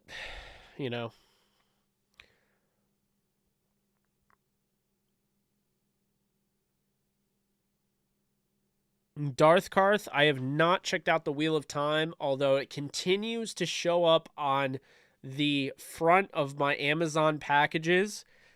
So I have seen that it exists. What is it about? Second Prometheus? So there wasn't a Prometheus, but there was a, what was it? A Requiem? Alien Resurrection? No. What was it called? Covenant. That's what it was. There was a Covenant, which was a sequel to Prometheus. So Alien Covenant is a sequel to Prometheus. Michael Fassbender, assumes, he reprises his role as David 8 and Walter 1. But I don't think there's going to be a sequel because there was a chance they were planning 2 sequels to Prometheus that would lead into the first Alien film, and then it didn't work out from what it looks like. Oh, actually, hold on a sec. At CinemaCon in 2019, it was stated that after its acquisition of 21st Century Fox, Disney will continue to create new stories in the Alien series. In May 2019, Variety reported another prequel is reportedly in the script phase, with Ridley Scott attached to direct. In September 2020, Scott confirmed that a new Alien film was in development. August 21st, however, a news report concluded that a sequel is currently uncertain. Okay, that's what I saw. I knew it was kind of up in the air at this point. Problem with Disney acquiring Alien. That does not fit into Disney. God. I really do like Disney. And I like what they've done with Marvel and Star Wars. I know people hate that, but I do. Alien is one of those horror, films that it's like, the series, I don't know if Disney makes sense to even acquire that, but whatever. Yes, we do need Ghost Rider. Yeah, I need to watch Chucky for sure. Wow, we're under 3 hours until Hawkeye comes out. So, 2.5 hours until Hawkeye comes out. I cannot wait. Cannot wait. Rogue One is so good. To do what they did with characters that seemingly don't matter in the grand scheme of things. It's just so good.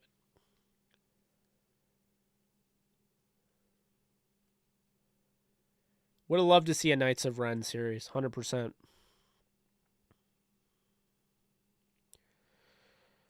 Nolan, Rise of Skywalker was really good.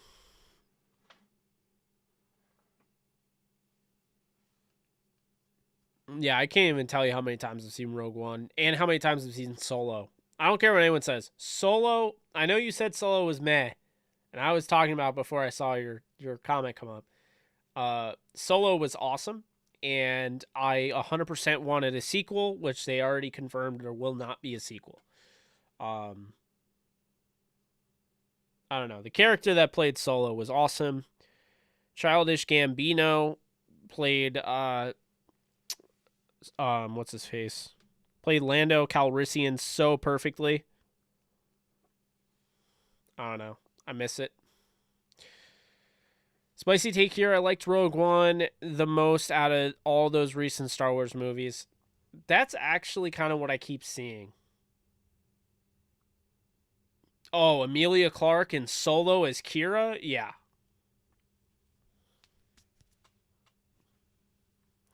You know, I actually, Emilia Clarke is in the MCU now. If you guys remember that. She's going to be in. Did we find out about what role she was going to be? She's going to be in Secret Invasion, but she has like an undercover role. But she has superpowers. So what could that mean?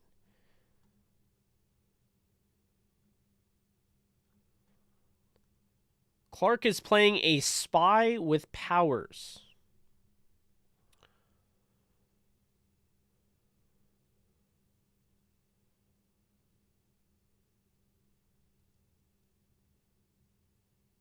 Huh.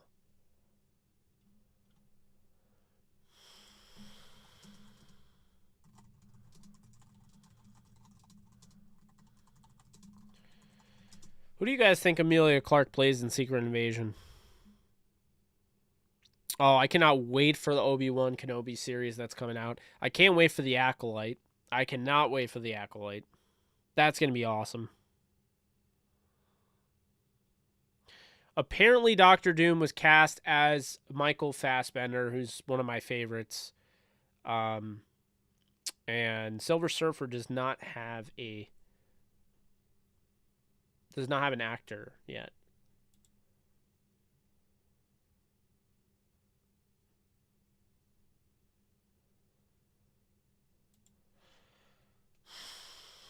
Some people say that Emilia Clarke is going to play Jessica Drew, which would mean that she's Spider-Woman. I do not think that she will play Jessica Drew because I believe that was already cast for Olivia Wilde's Spider-Woman movie.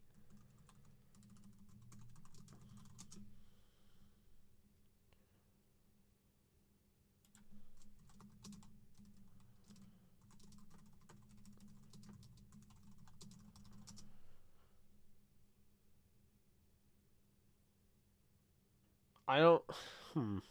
Who played Spider-Woman?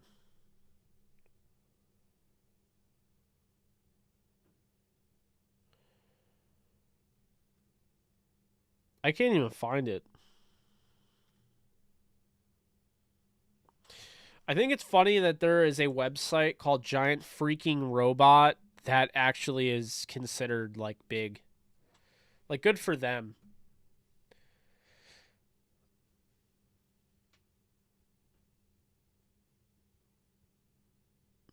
Yeah, I can't wait to find out who Amelia is going to be. She better have a big role though, because that's my problem. You know, when you kill off those characters, it's like that's the end of them in the MCU. It's tough. So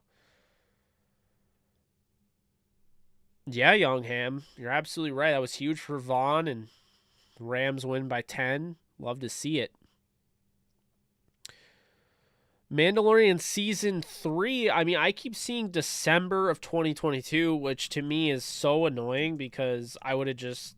If you missed my rant earlier, I don't care about Boba Fett. I'm sorry. I understand that people love him. I think he's the most overrated character in Star Wars, personally, but that's just me. I don't know if Baby Yoda will be back, but I will say Disney sold so many toys and memorabilia about Baby Yoda that I almost doubt, like, they can't just not have Grogu in the next Mandalorian. You know what I mean? Like, they'd have to continue that trend. You know, toys are a big thing as far as merchandise and sales and all of that.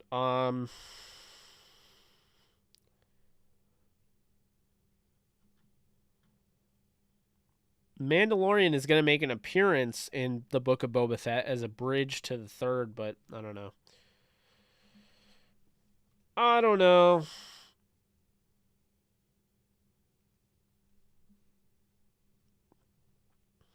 I wonder if Gal Gadot would ever come to the MCU, since I already know that what's his face wants to.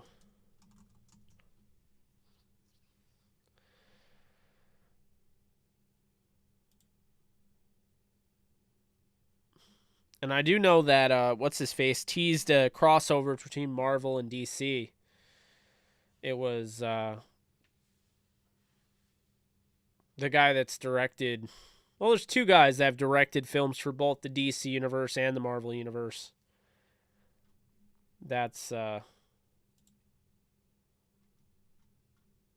James Gunn and um what's his name? Joss Whedon. I agree. Mando season 3 should have come first.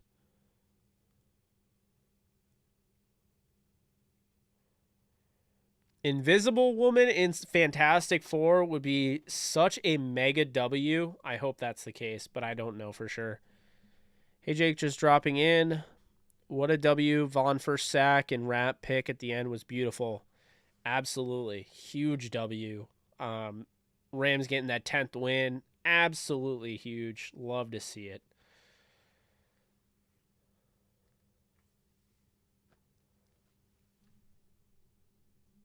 Okay, good. I'm not the only one, Nolan. I didn't get the Fett fandom either. It was because of his helmet, I'm assuming. I could never get into Stranger Things, Bob, unfortunately. I know a lot of people like Stranger Things, but I could never get into it.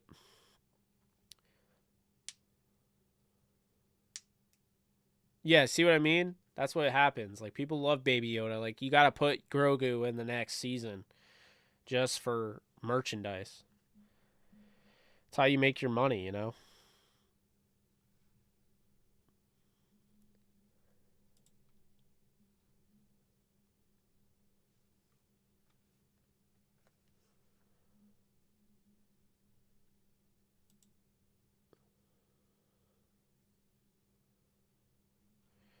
I guess The Rock teased a DC Marvel crossover with Gal Gadot and Ryan Reynolds.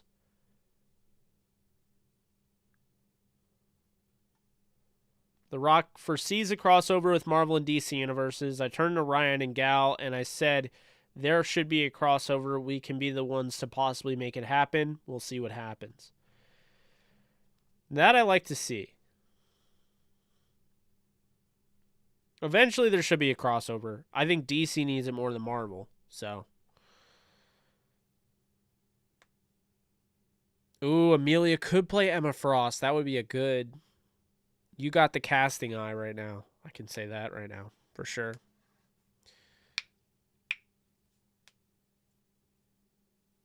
Amelia can play Rogue too. I don't know. And what do you guys think about Keanu Reeves being Johnny Blaze, aka Ghost Rider? I tweeted that, and there were people that were in agreement, 100% agreement, and then there were people like, I don't know. Personally, I didn't think Nick Cage was bad. I think he gets a lot of, crap for no reason, but I would definitely want it recasted. I don't need Nick Cage again. And I need, basically, I need Keanu Reeves in the MCU. Love him. He's one of the best, and, yeah, Faith Family Football. Normally, I'm not, this is how it used to be.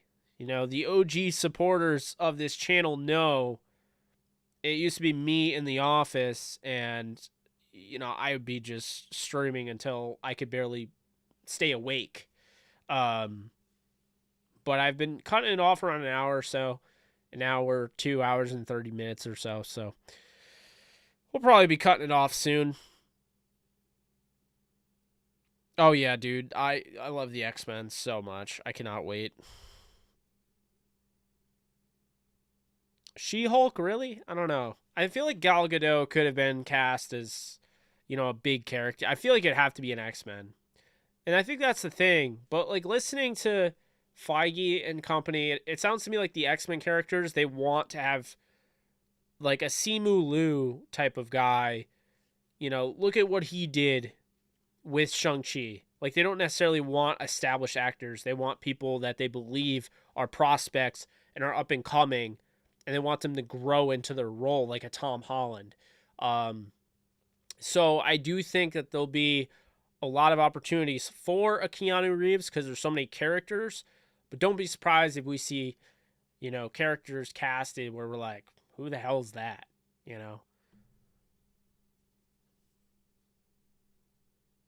That's true. I could see it. Olivia Munn was Psylocke, I believe, in the X-Men series.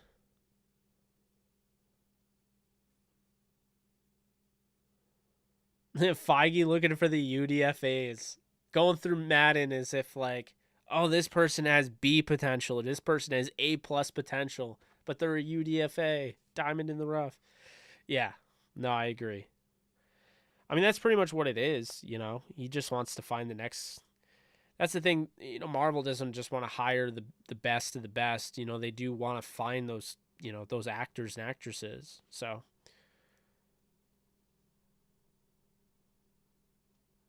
I trust their casting at the end of the day. I think it's very high. Oh, excuse me. I think it's very high they get a number 2 seed. They're not that far out. They win, this weekend, and the Cardinals lose, and then say the Cowboys lose. They'd have the 2 seed. It's that simple, So, yeah, my favorite was definitely Gambit. I love Wolverine. There's going to be a Wolverine game on PlayStation. I cannot wait. It's going to be produced by Insomniac Games, or created by Insomniac Games. I'm very excited for that. No, as a matter of fact, Holland wasn't even the favorite. Who was the favorite?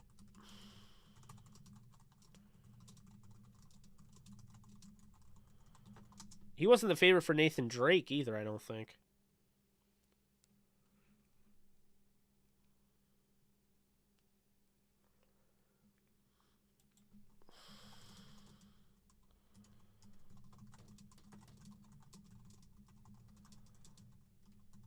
I'm looking at it now.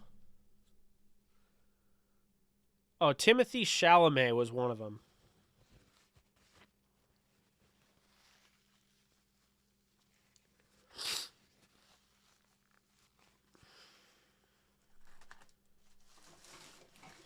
So it was Timothy Chalamet, Asa Butterfield, Judah Lewis, Matthew Lintz, Charlie Plummer, and Charlie Rowe made it to the final screen test process, and Tom Holland was told he'd be Spider-Man over them.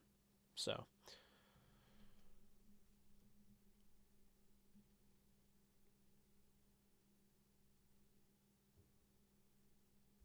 I think it was Asa Butterfield was like 100% going to get the role. Like everyone was talking about it. But I don't know how you could look at him and say, "Yup, that's definitely Peter Parker." Like he doesn't look like Peter Parker at all. I never would have cast him as Peter Parker. It just wouldn't have worked out. But I don't know if you guys knew this. Tom actually opened up about it on Hot Ones, and he confirmed that he actually tried out to play the role of Finn in Star Wars, and John Boyega beat him out. Asa doesn't look anything like Peter Parker. That would have been the worst cast ever. It's not even like anything against him. It's just he doesn't look like Peter.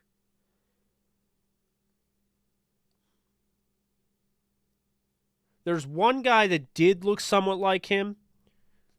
That wasn't Tom Holland. And he wasn't even like the favorite. And I think he looked more like Tom Holland than he did Spider-Man. So that's probably why I'm even giving him that credit. But let's see, was it Charlie Rowe or Charlie Plummer? It was one of the Charlies, I believe.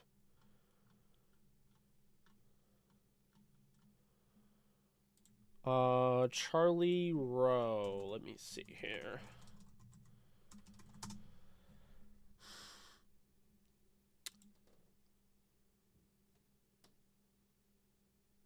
I want to say, was it Charlie Rowe?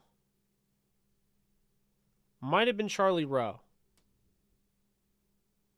What about Charlie Plummer?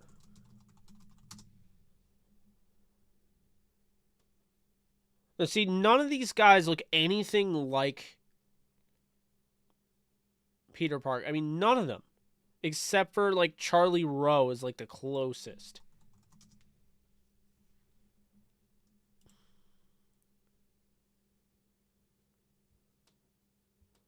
Yeah, Charlie Rowe's the closest, and yet I could never have seen that. I mean, Tom Holland is Peter Parker and Spider-Man. I mean, there's just no other way to put it. Now, if we were talking, say, who should be Miles Morales, I would say Najee Jeter, and I wouldn't even say it's close. Najee Jeter should be Miles Morales. He voiced him over in the video game.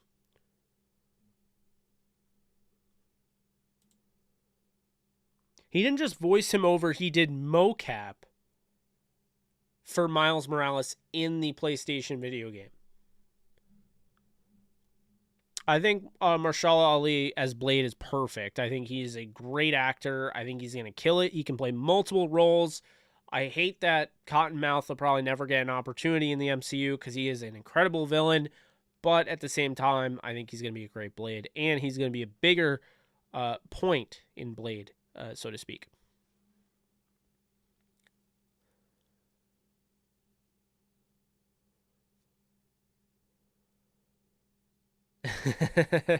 Yeah, Asa did not look like Peter Parker. Exactly. He looked like a guy that, yeah, Cyclops. Um,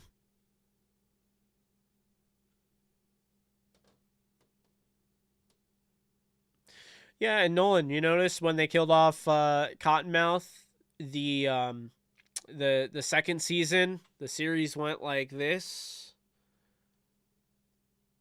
Huh, interesting.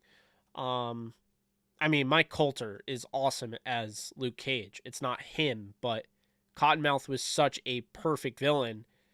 And Mariah was like, I don't know, she was all right. But Bushmaster, who the hell took Bushmaster seriously? Who? Who did? Because I didn't. I sure as hell didn't. I watched that and I'm like, Bushmaster, really? I mean, Luke Cage did his job. Like, Mike Coulter did his job. Luke Cage couldn't have made it better. He didn't have any villains to be, like, carried. You know, no villain carried that show as much as Cottonmouth. None. None.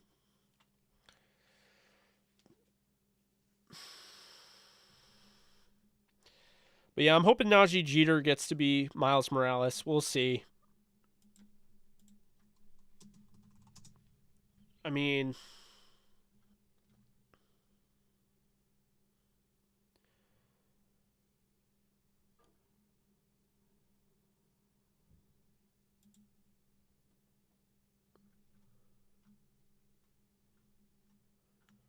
there's a chance he will, but, you know, we don't know. Yeah, Bushmaster or Taserface. Can't wait for Guardians of the Galaxy 3. Thank you for bringing that up. I feel like we're not getting that forever. But at least we're getting the holiday special, right? Good grief. Bushmaster's just corny in general. But yeah, guys, looks like we're almost about the 2 hour mark. Um, Not for this stream. I understand I've gone way over 2 hours. We're almost at the 3 hour mark for the stream.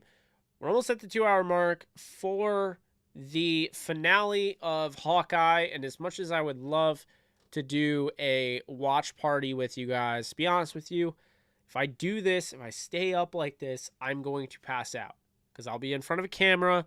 It's different. If I'm just coexisting, chilling, and watching it, I'll stay awake. So if I had more stamina, so to speak, I'd stay on here. We do the watch party for Hawkeye. But I don't think many people would be on that anyway. So surprised we still have 89 people in here. Like, you do realize, like, it's almost one on my side of the world. So, really do appreciate that. But Paul Dano, yeah, Paul Dano. I don't know much about him, but I think he's going to do really well as the Riddler. But yeah, guys, I think we're going to stop it here. It's been a lot of fun. We've stayed over 80 viewers for 2 hours or more. Pretty impressive. So I had somebody ask if I'm going to go live more, like doing like gaming and stuff. That will resume. Right now, my PlayStation 5 is upstairs. It's not next to my setup. So give it time. January, book it. But yeah, hope you guys enjoyed. If you guys are new, be sure to subscribe, like, comment, whatever. And if you guys missed earlier, all Downtown Rams podcast starting 2022. It's going to be 5 days a week, and all of them will be on this channel. So you'll never miss a podcast. Stick by this channel. Stick by me. I'll try to get you through the off season.